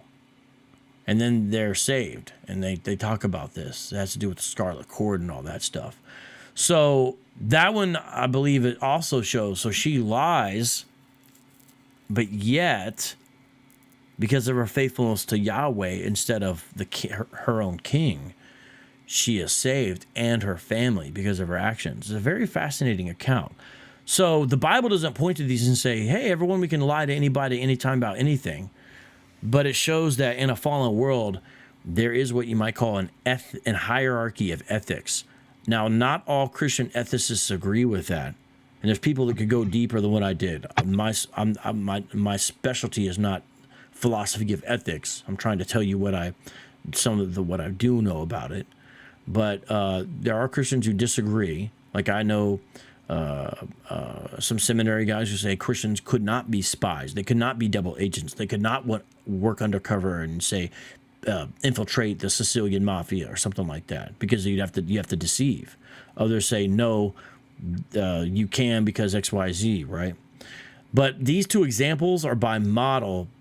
I don't know if there's a verse that will directly say kind of what you're saying, but we do have models, and the results are interesting because in both it seems like Yahweh directly approves of their ultimate allegiance to him, even though in the process they do things that the Ten Commandments, like lie and all that, yeah, like lie and disobey magistrates, which you usually try not to do, so it's a very interesting thing, I think, there. I mean, what do you think on that? What are your thoughts as you look at those, Jake? Yeah, I think that's a definitely interesting perspective. Like, I've never heard of that. I've generally heard that most Christians are deontologists, and that's the first time I actually heard like kind of like a utilitarian framework. But I think it's actually justified because we see the framework there, as you're saying, like there are certain instances where God says it's okay to lie, if it ends up with the best outcome. Well, I'm not. So I would never. If someone said, "What's your ethics?" I would probably say modified divine command theory. I would never describe myself as utilitarian, because you still. What's the divine command? Well, if there's multiple divine commands, and you're in a fallen world, so you're in a position where one of them has to be violated, then that's where the hierarchy comes in. It seems decidedly obvious that it's better to deceive a Nazi than to be responsible for the death of a young Jewish girl. But it seems like we're appealing to the outcome there, right? Yeah, because in a fallen world, you have to. So you have to say what's going to happen here. But that like the utilitarian is kind of like we're appealing to. I get what you're saying. Like you're appealing to the laws and everything. Yeah, not just the outcome, because you're saying there's these commands. So I believe you're going to end up being directly or indirectly responsible for violating one of them. Essentially being an accomplice to murder or protecting the weak and the oppressed, which is a biblical value. So sometimes that may involve deception because of wicked forces in this world. And just like I think, self-defense, including on a national level, is a legitimate biblical value, and not just for the USA, for all countries, for all nations. That would involve certain elements of statecraft that would have to involve deception. Like in, say, Bridge of Spies or something with Tom Hanks, or, Good Shepherd, those kinds of things, where it can get very muddy very quick. No doubt about that. But it's not just saying, well, because of the outcome, because then at that point, all bets are on the table, not just the principles. You're saying, here's two principles. One of them is going to get violated. One of the divine commands here is going to be violated. That's why we choose the lesser of two evils, though. Well, I mean, it's not evil though to protect life. But it's evil if we sin, or if we lie, or it's a sin to lie. You understand what I'm saying? Yeah, and that's where the question is: okay, are there instances where, to promote a greater thing, you have to violate a lesser thing? Mm-hmm. And it seems. I mean, look, like even in the Old Testament, you don't get the same punishment for every crime. Different violations of Old Testament statutes result in different punishments. That's an interesting thing. That shows that there's a fittingness, right? And that's even what lex talionis is, an eye for an eye, tooth for tooth. So extending that out or back, however you want to look at it, then that means there's sort of gradations, and you can kind of tell. So you don't get capital punishment, for example, if you steal someone's sheep. You do get capital punishment if you murder someone or rape them or kidnap. Those are capital punishment offenses in the Old Testament Penal Code. But not for stealing someone's sheep. You have to do restitution and things like that, which actually makes sense. Do you see what I'm saying? So, yeah, no, I get what you're saying, yeah. But yeah, I mean, I was able to study some philosophy, and I still have my philosophy section. There was a time where I thought I might go into deeper philosophical work at a post-grad level, and I did to a small extent.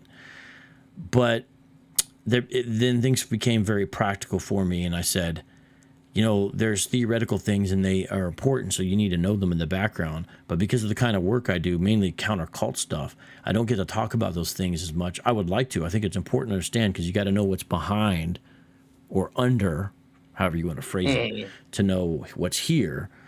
But I also don't get to look at as much. That's why, sometimes you wish you were full-time, or that you could, but, it's not. So there's specialists who are better, but I don't agree with all Christian ethicists either. You have the virtue guys and these guys and those guys. My favorite guy who writes on this is probably John Frame. Now, I don't know specifically what he talks about in this particular issue, but I like his doctrine of the Christian life, as I know MJ Jackson does too. It's pretty good. But, Darren's making a good point, like love your neighbor as yourself, right? First, second greatest command. Loving your neighbor as yourself, if you're taking that and really putting it over whatever else you have to do, in the moral conundrum of, do I lie to protect my neighbor, the person close to you, or whatever, if I have to lie to prevent them from being murdered, then in a fallen world, I have to do that. And I do think it's a situation where you can afterwards repent and seriously mean it and follow up, and you're in a true pickle, as the old timers say.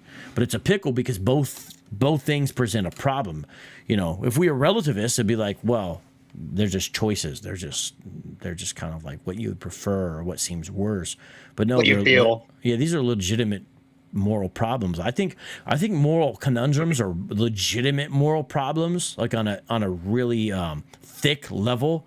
I think they only exist properly in the Christian worldview, because I think everything else is utilitarian. Which one will get me in less trouble? Which one am I less likely to get caught for? Those kinds of things. And even if it's not as crass, it's not really ultimately about an ultimate moral foundation. So those are important questions. What's your position? Are people in the live chat are asking, they want to know, are you a believer? What's your view on some of these things? People were asking where you're at, my man. I'm kind of agnostic about everything. I like the stories. I like to listen to your show and everything. So I've been subscribed for a couple months now, and just kind of listened to like some of the stuff. But I was baptized Catholic, mm-hmm. but as I got older, I became more Hebrew. More Hebrew. Can you elaborate on that? Like I'm an Israelite. Okay. Would you go a route of tracing Israelites through Europe, or would you do it a different way? How do you believe that you're an Israelite? What's your path to that? I think that, because the way I see it is it seems that these were multiple nations of people. These were different types of people that were all living in that area. And it seems that just from like what I've like kind of looked up, like it seems that some of the tribes kind of expanded north during the Assyrian takeover. And I just know that a lot of tribes moved to different areas. I'm not like one of those people like, no, but like this certain people can't be Israelites. I think that like it's very possible that a lot of these Israelites kind of just mingled into different nations. So like I'm not one of these people like that believes in the whole race and nation like that. Like I think that basically any color of people could possibly be an Israelite. How were they able to determine this, do you believe? Well, I think you could also like maybe like look at haplogroups to see what haplogroups were in the area, but like that's still not a determining factor because there's still like haplogroups that existed in other areas. So like I don't think it's something you could really tell for sure. I guess like unless you're like the Bible, unless you like really are able to like interpret it and see it for what it is. Because I see like a lot of people read the Bible and they're just very lost. They don't know what they're believing. So you believe the Bible is what you apply to find out if you're an Israelite? If like you truly know how to interpret it. What are some of the passages, like say a person wanted to know if they were an Israelite, where would they go to start to look at these and interpret them properly? Well, I'm just saying like kind of like just know the basic, like overall, like the stories of the Bible, just like being able to like know everything. To be able, like, because the thing is like a lot of like what Christians will do, or just not, I don't want to just tackle just Christians, but like what a lot of people will do is they just simply mix up everything. Like one thing I heard recently was just from like talking into like a Discord group of people, they're all saying that like that Jews themselves are the devil because the way that they interpret the Christian, like in the New Testament where it says like you are this, you are the children of the lie. Basically, do you know what I'm talking about? Like the Sermon on the Mount. Where he basically says like you're the children of the you're the children of the lie, you're the children of the devil. And so what certain people do is they mistranslate that, or they can't really like comprehend it without like trying to demonize God's chosen. But how? And that's how like they show themselves. How do you believe you know who's God's chosen if you believe that refers to Israelites? How would you know? Like, how did you discover on your view that you're an Israelite? I just think I'm most likely an Israelite. I know, but what did you look at your DNA, or did you look at a particular Bible passage, or what did you look at? Well, because I'm a British man. You're what? A British. Okay, so do you believe it has to do with British, the name of the country? Yeah. But yeah, men of the covenant. Okay. I think it's possible because like the English language does have like a lot of like Hebrew like basis underneath it and stuff, like the Saxons, the sons of Isaac. Like I think there are some things that, you know, kind of hint towards like it's possible. I don't know for sure. Like I don't think we could know as right now. I think for sure we can know 100%.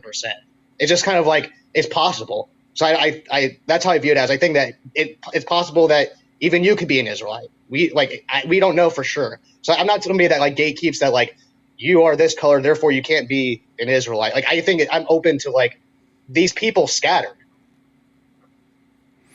And it seems like there are some like stories, there are some like beliefs, or at least Yair Davidley. I don't know if you listen to his stuff, but I have a number of his books. He's got a chart in which he assigns different European nations, different groups, and I've seen. I own a few of his books. I've asked in the past if I'd be able to get him on the program. Yeah, you should have him on one of these times, because like it's not just as simply like him using like names and stuff. There's a lot of like he's got a whole side of him going into a lot of depth with this stuff. So it's like it's not one of those things like where I'm like this is 100%. It's scientific fact, but it's one of those things where I'm like there is a lot of things that are there it's possible. I think. So do you see that's his chart on the? I have a book that's the cover of it. Okay, yeah, I see it now. Yeah, that's his chart he created for his book. So he's got Ephraim as Britain. So do you believe you're Ephraim? I think I don't know for sure what tribe I am. I think that is possible, but I think I also could be Dan or Manasseh. So you might. Well, are you Danish?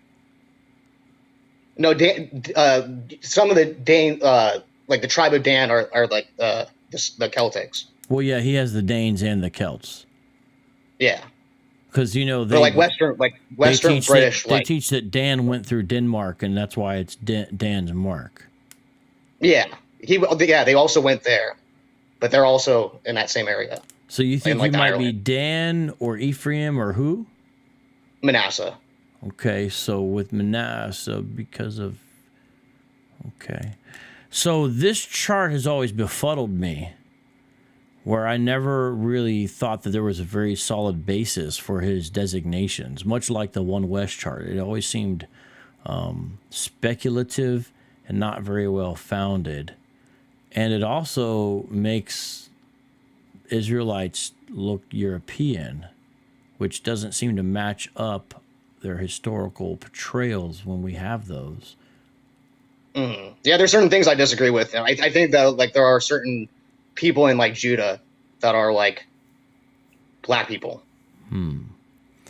So like that's where I think there are like it's possible that they did mix with those people.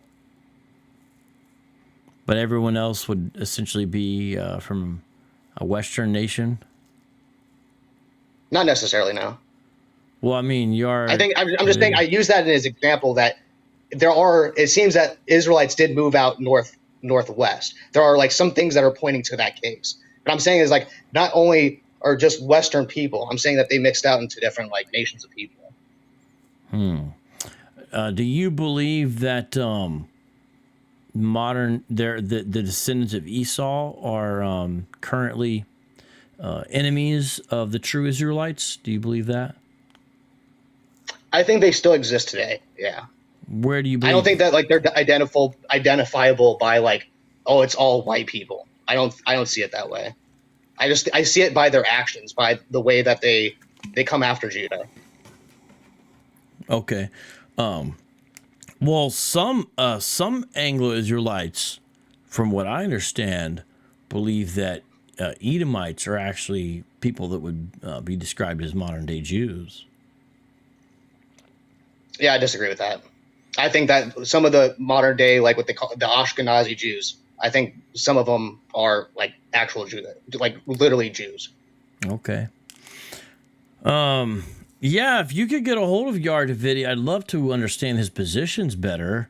If you said, hey, you know, I've read your works, and there's a guy that says he wanted to hear what you have to say, I think it would be very enlightening to have him explain these things for a different audience, you know? Yeah, it'd be a good conversation. I'll hit him up. Yeah. So you're saying now you believe you're an Israelite, not a Christian. What's the disconnect? If a person thinks they're an Israelite, why wouldn't they be a Christian? I don't think that Jesus is the Messiah. Oh, you don't. He doesn't fulfill the Jesus prophecy. Okay, so do you believe the New Testament is God's word or no? No. No. Okay. But what about the Tanakh? Do you believe that is divinely inspired? Yes. So not the New Testament. Do you believe that Yeshua or Jesus, do you believe that he existed as a historical figure? Yeah, I believe he existed as a historical. Yeah, I don't think anyone can deny that. Well, we had on Aaron earlier, and Aaron was over here denying Jesus even existed. So I guess at least you're not there, but you believe that he is not it's not correct to view Jesus as the Messiah. Yeah, I don't think he, because it says that when the new covenant happens, that there'll be peace amongst all nations. So that's one of them. And then, because we still teach, Christians still teach and say, know thy Lord, which it says when the new covenant comes, when it happens, there will be no need to say that. There'd be no need to teach. There'd be no reason to say, know thy Lord. So, yeah, that's something that would be a place you would actually agree with groups like Sakari or One Westers. They don't think we're in the new covenant because we're still teaching people. And also, in regards to, you know, there's not peace amongst all nations, that's a common argument that, yeah, people who follow Judaism would give about why they would reject Jesus as the Messiah. But what if both of those things are seen in an imprint or a shadow form now, and they'll be finally fulfilled later on? For example, there's really no group of people on earth like the Christian church. It's multinational, it's multi-global, it's all over the globe, it's transcultural, it's a snapshot of all people. And you'll see, and I'm not saying it's perfect because it's not. We're not there yet. We're not glorified. But you get the final picture of that in Revelation 7, which you have every nation, tribe, and tongue. You see that in the Christian church.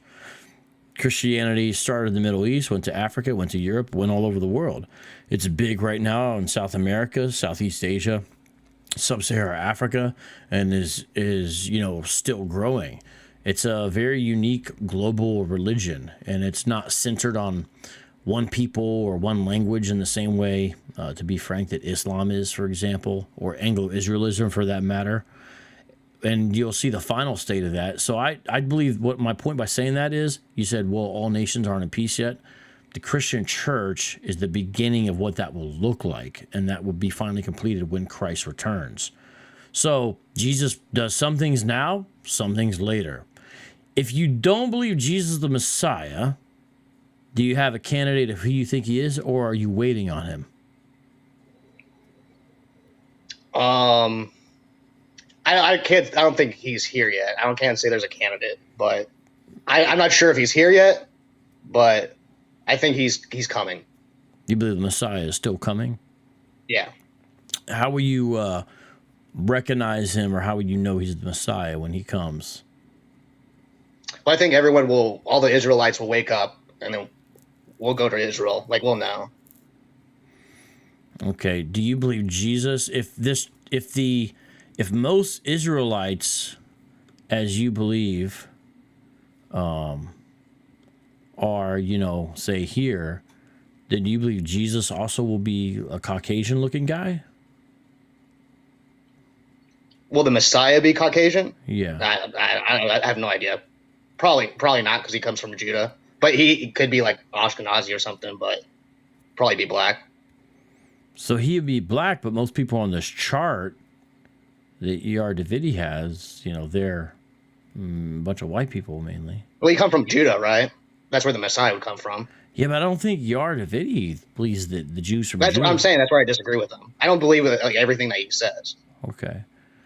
So you believe the Jews from Judah, a lot of them are black, but everyone else on the chart is... Some of them, yeah. Some of them are mixed with Ashkenazis. Like, some of them mixed with other nations. I'm just saying, like, they're probably going to be black, or he probably will be black, but I don't know for sure. Huh.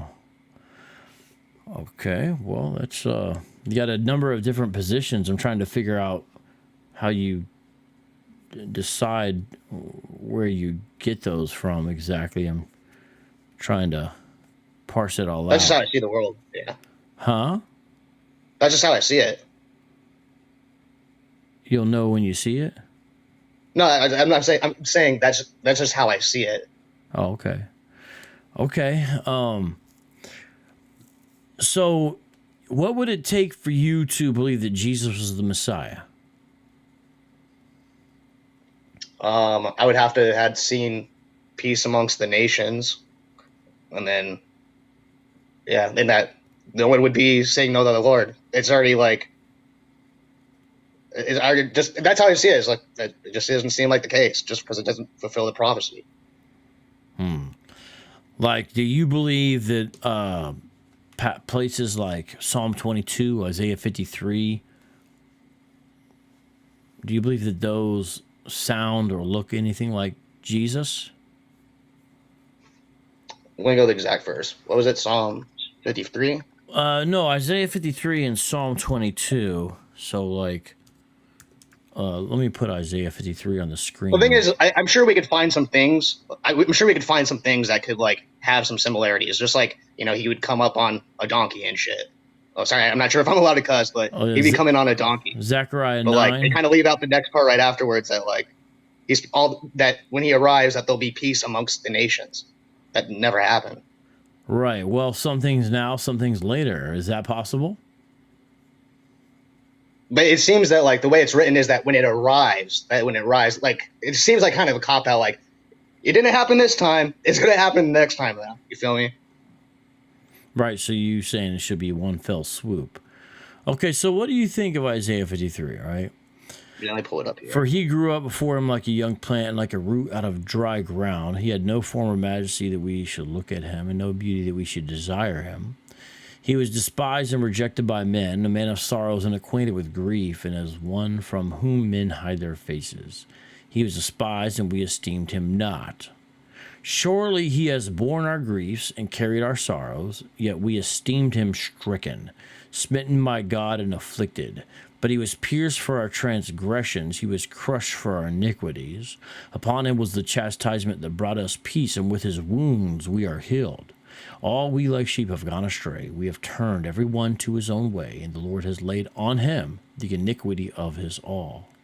He was oppressed and he was afflicted, yet he opened not his mouth. Like a lamb that is led to the slaughter, and like a sheep that before its shears is silent, so he opened not his mouth. By oppression and judgment he was taken away, and as for his generation, who considered that he was cut off out of the land of the living, stricken for the transgression of my people? And they made his grave with the wicked, and with the rich man in his death, although he had done no violence, and there was no deceit in his mouth. Yet it was the will of the Lord to crush him. He has put him to grief. When his soul makes an offering for guilt, so notice this person's a guilt offering, he shall see his offspring. That's interesting because he's cut off, yet he has offspring. How does that work? He shall prolong his days. The will of the Lord shall prosper in his hand. Out of the anguish of his soul he shall see and be satisfied. By his knowledge shall be the righteous one my servant. Make many to be accounted righteous. So whoever this righteous servant is going to be responsible for many others being made righteous. And he shall bear their iniquities. Therefore I will divide with him a portion with the many, and he shall divide the spoil with the strong, because he poured out his soul to death, and he was numbered with the transgressors, yet he bore the sin of many, and makes intercession for the transgressors. Who do you believe this is talking about, Jake? Well, I think that would be the Messiah. Like, now there are similarities, but, like, the thing is just because there are similarities, like if, let's say for example, if I were to build my life doing that, and it just so happened that like some of those things happen to me, that wouldn't make me the Messiah. Right. Well, the Zechariah 9 with the donkey, it is hypothetically true, say Jesus or a pretender could artificially arrange to be carried in on a donkey to Jerusalem or something like that, right? But with this is a certain kind of death with a certain kind of meaning attached to it. This doesn't seem to match anybody in Jewish history. And whoever this suffering servant is going to have to die for sin. But yet, they have offspring. By the way, I brought that out because I believe it shows there's essentially what we might consider spiritual children of this person, which is what I would say Christians are supposed to be. So when you look at this passage, do you believe the Messiah is going to come here? Because you said this is the Messiah, right, Jake? And be killed? If he's going to be killed, then what's going to happen to him afterwards? How's he going to fulfill his messianic role? Wait, say that again? If this is the Messiah, as you said it is, if he's killed, as this passage clearly describes, he's cut off, he's smitten, he's struck, he's crushed, then how can he fulfill his messianic role if he's dead? Well, he would already, like, that would happen afterwards. What would happen afterwards? So he's going to conquer in victory, bring peace to the nations, and then be killed? Yes. So if he's brings peace to the Everyone's nations... going to turn against Israel. If he brings peace to the nations, then why would he be killed afterwards? Who would be killing him? There's peace to the nations he brought, correct? So then, who would be killing him? I'm not sure. Maybe it's his own people. But he's dying for the sins of his people. Yeah, just like Jesus did.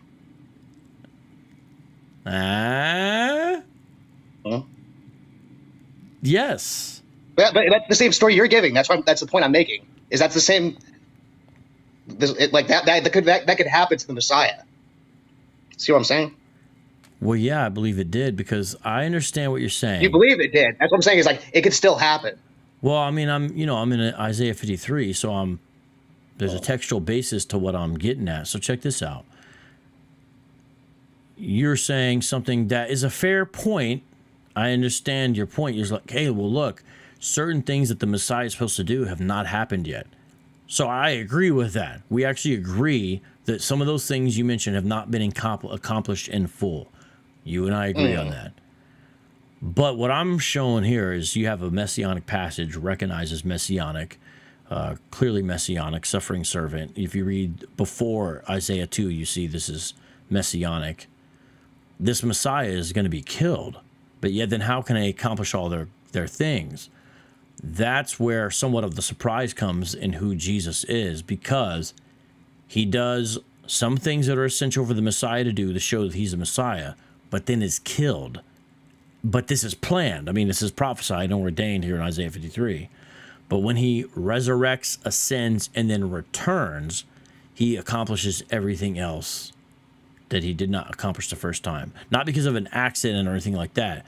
This is planned. You know, Jesus in John says, I lay down my life. No one takes it from me.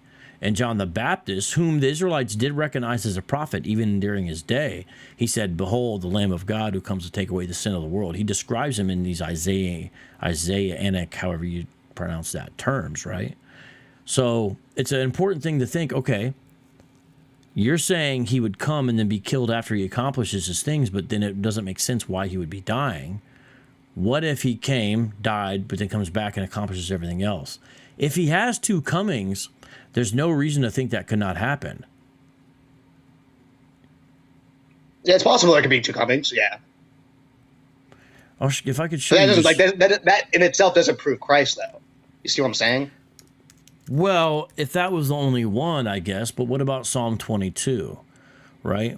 My God, why have you forsaken me? And most people probably caught that Jesus, speaking in Aramaic and Hebrew, it appears with the phrase Eloi, Eloi, lama sabachthani, was a combination, or sabachthani.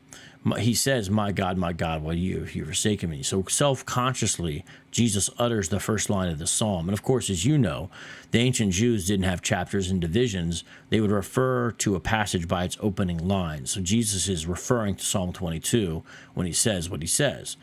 And then look what it says. It's very fascinating. Why are you so far from saving me from the words of my groaning? Oh, my God, I cry by day, but you do not answer, and by night I find no rest. Now, originally, this is from David, no doubt about that. But this is also recognized as Messianic. Yet you are holy and throne of the praise of Israel, and you our fathers trusted. They trusted, and you delivered them. To you they cried and were rescued, and you they trusted were not put to shame. But I am a worm and not a man.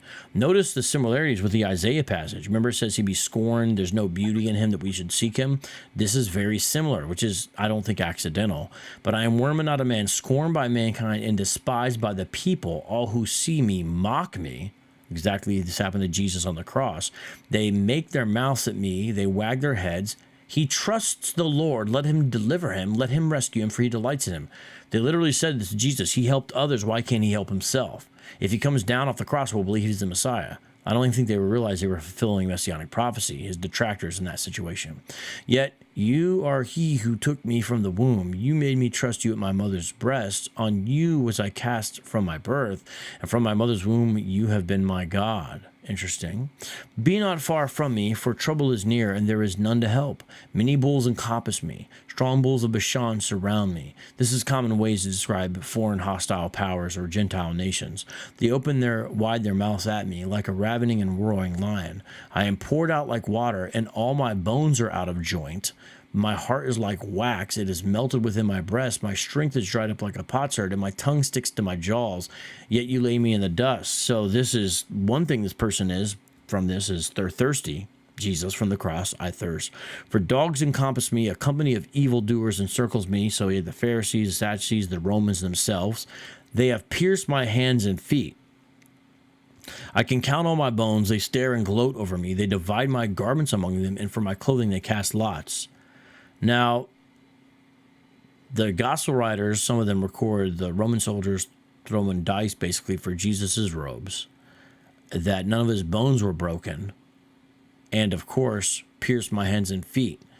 Now, there is a non-Messianic Jewish response that basically tries to say this is translated incorrectly, but it's not just one line out of the passage, and I don't think their case is valid.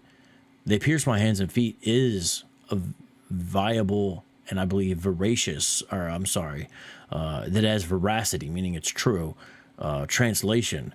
And this is cross-language, cross-talk, and it's indicative, of course, that Jesus Christ from the cross speaks Psalm 22. But you, O Lord, do not be far off. O you, my help, come quickly to my aid. Deliver my soul from the sword, my precious life from the power of the dog. Save me from the mouth of the lion. You have rescued me from the horns of the wild oxen. I will tell of your name to my brothers. In the midst of the congregation, I will praise you. This is Jesus. He's portrayed as our elder brother in the New Testament. You who fear the Lord, praise him. All you offspring of Jacob, glorify him. And stand in awe of him, all you offspring of Israel. For he has not despised or abhorred the affliction of the afflicted.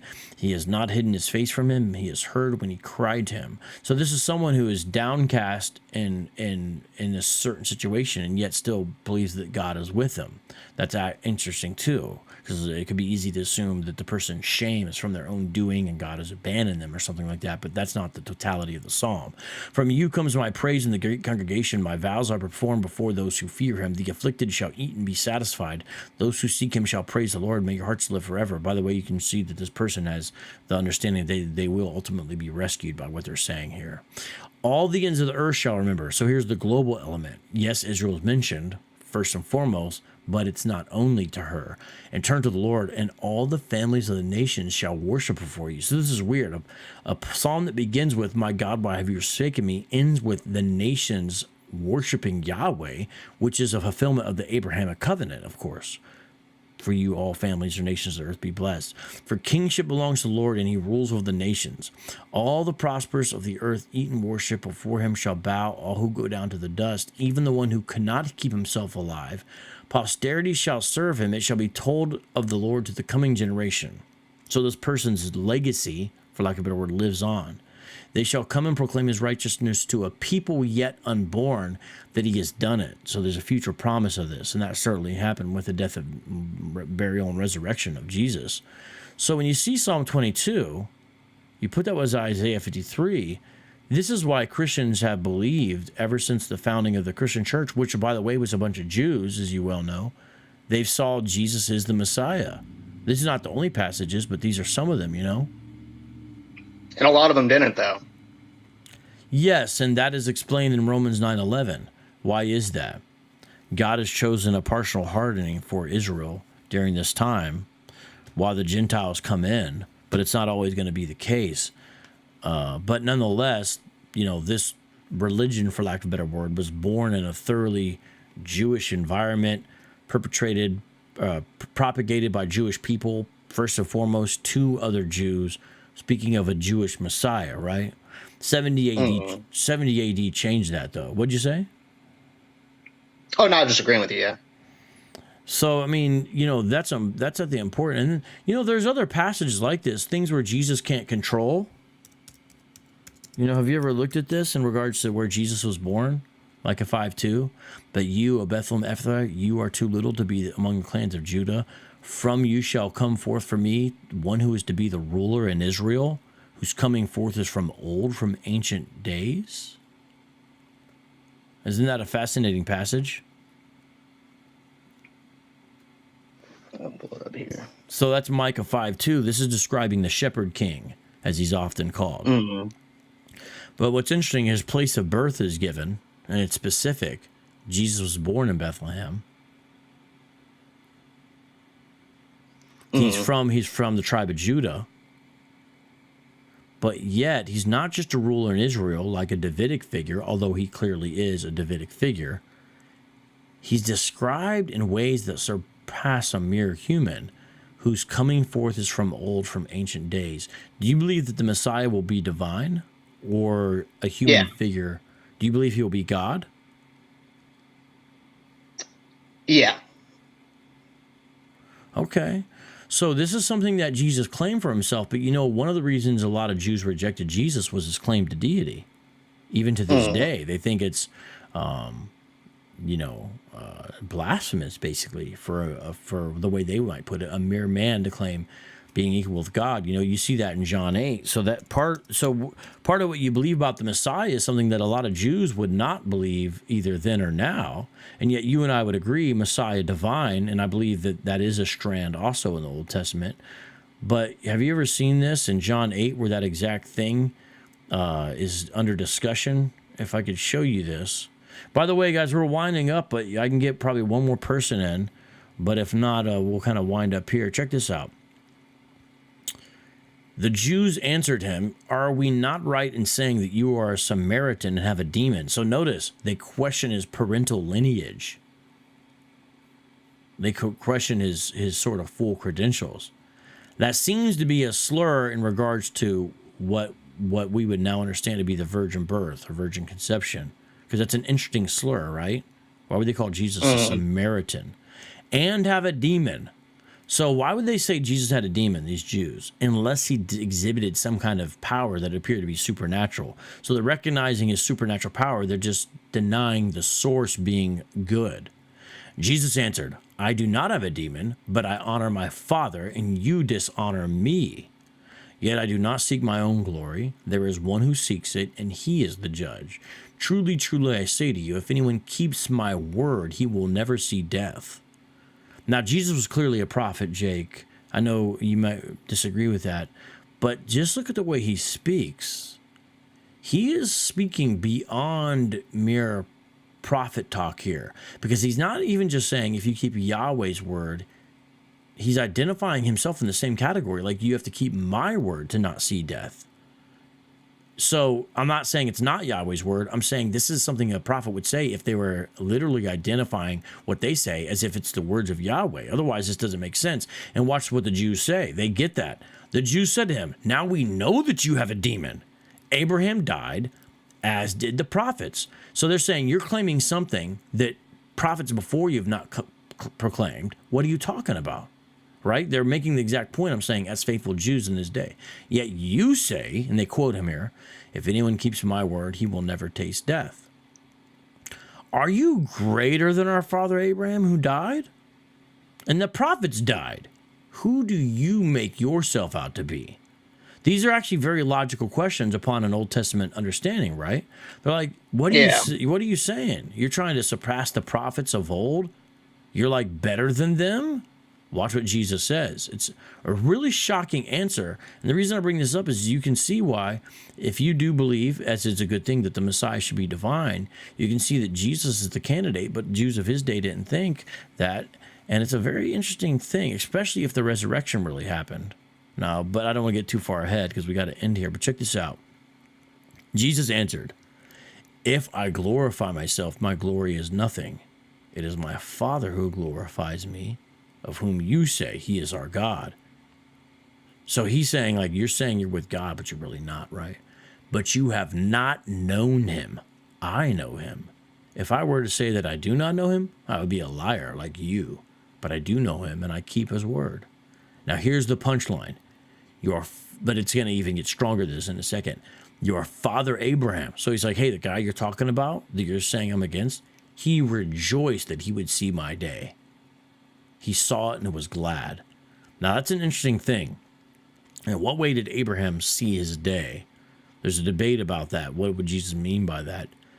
And it may be perhaps that he sort of saw a glimpse in some way, perhaps even just in the prophecy that was given to him. Through your seed, all nations will be blessed. And that is something that Abraham rejoiced in. I do believe that's what it's referring to, because the question would be, what would Jesus be referring to here? Now, watch what they say, though. So the Jews said to him, you are not yet 50 years old. And have you seen Abraham? So they're like, how do you know what Abraham saw? What are you talking about? Abraham didn't know you, and you don't know him. You see what I'm saying, what they're saying there? Now, this is what's really wild. Jesus said to them, truly, truly, I say to you, before Abraham was, I am. So just like that Micah 5:2 passage where it says his origin is ancient, it's old, more than just human terms, Jesus here says, and it's in the Greek, that last phrase is ego eimi, ego eimi. That is the way in the Septuagint you translate Exodus 3:14. Exodus 3:14 is where Moses is like, who am I talking to out of this burning bush? Who do I say, I'm paraphrasing. And he says, I am, ego eimi, in the Greek. So Jesus is not just saying I pre-existed Abraham, although he is saying that. It's a way to identify himself with Yahweh directly in a way that goes beyond a mere prophet. So they picked up stones to throw at him. That's the proof they understood he was speaking blasphemy. Because you can't stone people for anything under Jewish religious law. You can kill them for the sin of blasphemy. And that seems to be very clearly what they understood Jesus to be doing. Jesus hid himself, went out of the temple, so his time was not yet, right?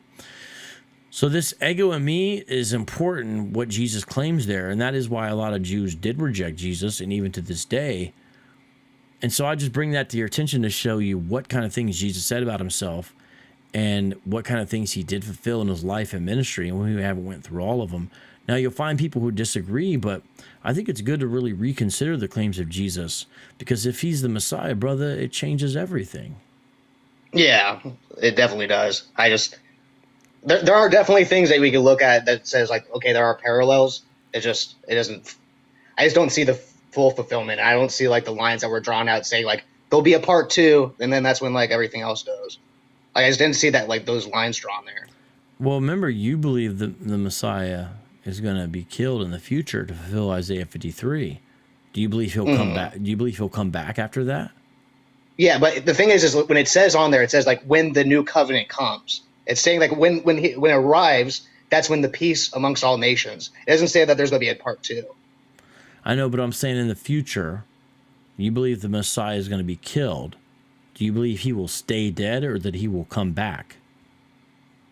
He'll come back, yeah. Okay, so if he comes back, then that apparently would be a resurrection in the future. What would he come back to do if his job is already completed? Wouldn't he be coming back to serve some kind of a purpose or fulfill a function? I assume so, yeah. So there would be a part 2. Yeah. But you just said there wouldn't be a part 2. No, I'm saying there's like when it says on there that there's no like when the Messiah comes, that's when peace amongst nations happen. It doesn't say like when the Messiah comes, all this stuff will happen, and then when he comes back later, that's when peace amongst all nations. It isn't like, and it says also when the new covenant comes, that there'll be no need to teach your neighbor. They'll no longer say know thy Lord, and that still happens. Right, but what I'm trying to show you is even on your scheme, you have the Messiah being killed in the future for the sins of his people. I'm not saying there can't be a part 2. What I'm saying is that like that what the prophecy says is once once he arrives, once the new covenant happens, that's when this is supposed to happen. It isn't like there's not like really drawn out like this happens later down the road when he comes back. Like that's not drawn out. It seems that like right when he comes is when this happens. Well, I do. So to your point, something like what you're saying is most likely what most Jews of Jesus' day believed about the Messiah. So in a sense, you're in good company in the sense of that is what the Messianic expectation, generally speaking, seemed to be. Now, Messianic expectations varied even amongst the Jews of Jesus' day. It's not like it was 100% agreement on anything. Where do you even have that? That's rare. But there's sort of these general trends or strands, okay?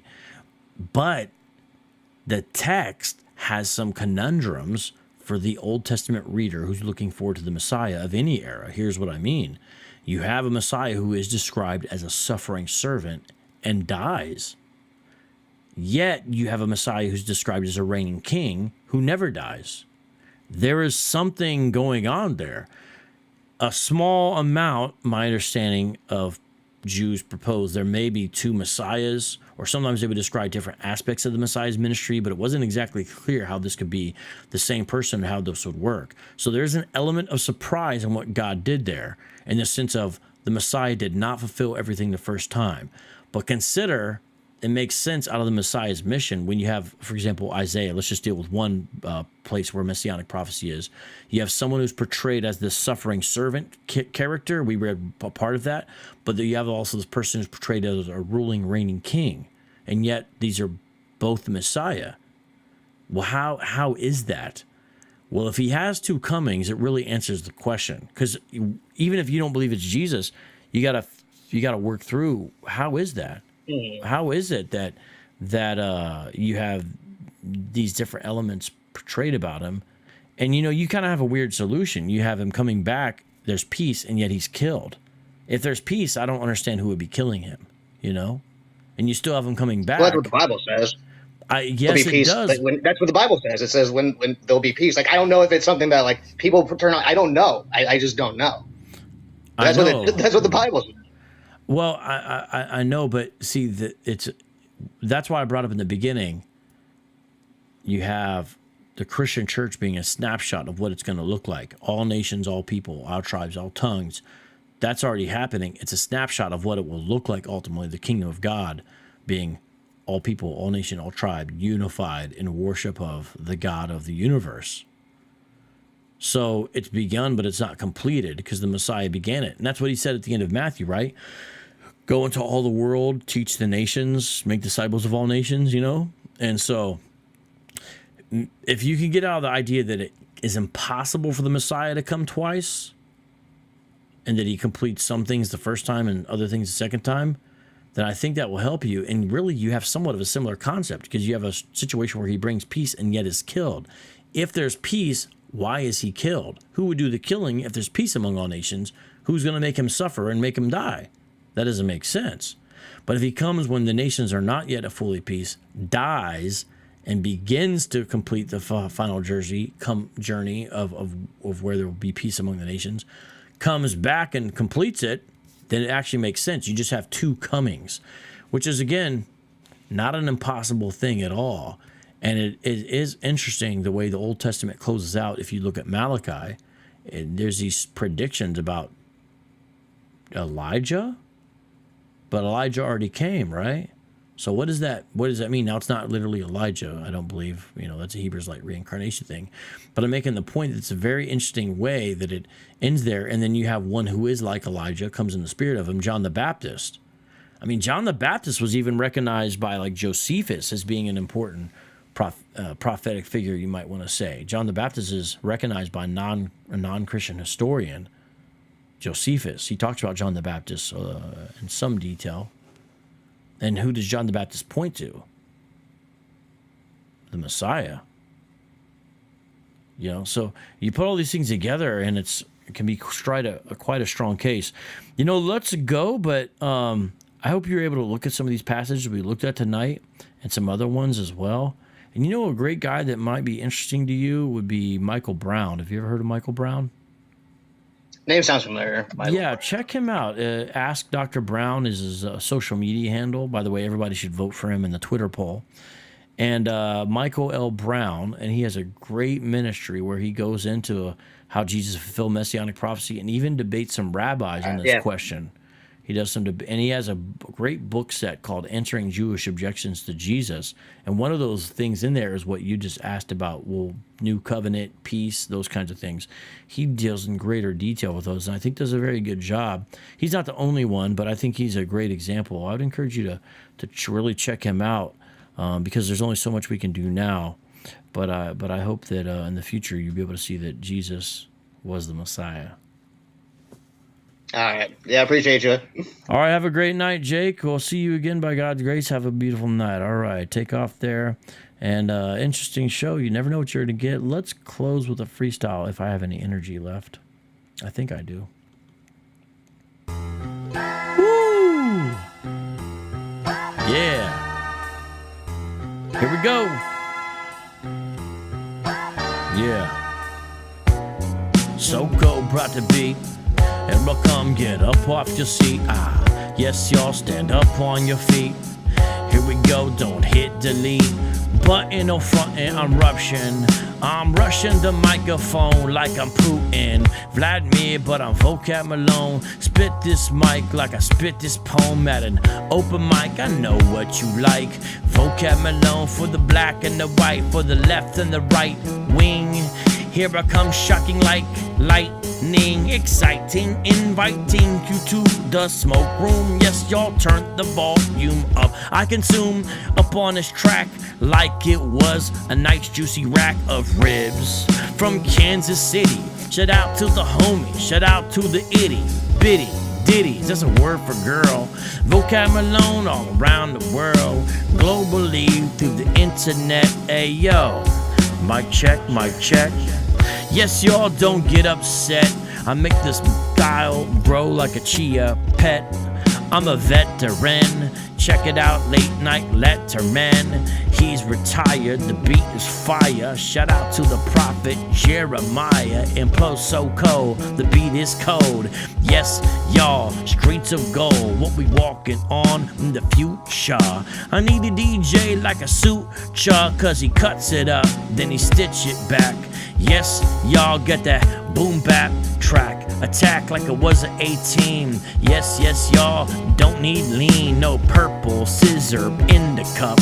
I rock the mic like I said, stand up. Don't sit down. I spit this down and plus this verb and add verb and adjective to show you how to live for the adults and for the kids. I got the lids. St. Louis, nah, Arizona. Don't boo this. Expose the track like a nudist. Don't betray like a Judas. Kiss Iscariot, spit this. Yes, y'all bury it, Marriott Hotel. Yes, y'all spit this vowel L. Spin around like an owl L. Nocturnal animal. with his vocab Malone. I'm a manimal, a man who's a mammal. Yes, yes, y'all. Check it out now, no hardy ha. Peace, y'all. I see you, tiger. Serve Jesus, don't serve the liar. Go to heaven, not the fiery lake. Shout out to the homeboy, name was Jake. Who else? Oh, I'm staring. The beats blaring, can't forget Aaron. Hey, yo, Jay Meezy, maybe next time. Finish the show with the X-Flex rhyme. I'm on time, off here I come. Now I will climb the mountain, need the fountain of youth. Back in the day with the Timberland boot upon the feet. Yes, yes, y'all. Vocab Malone, I come at y'all late night. It's like 1 a.m. Grab the mic, I be slaying upon the AM, upon the FM. I be the fisher of men and women, children, everybody. Come inside this Jesus party. Make disciples of all nations. Grab the microphone, be blazing. Shriveled up like a raisin. You know I'm serious, not playing. No oh, the beat's over. We gotta go. That's it. That's the end of the show. Peace out, y'all. Shalom.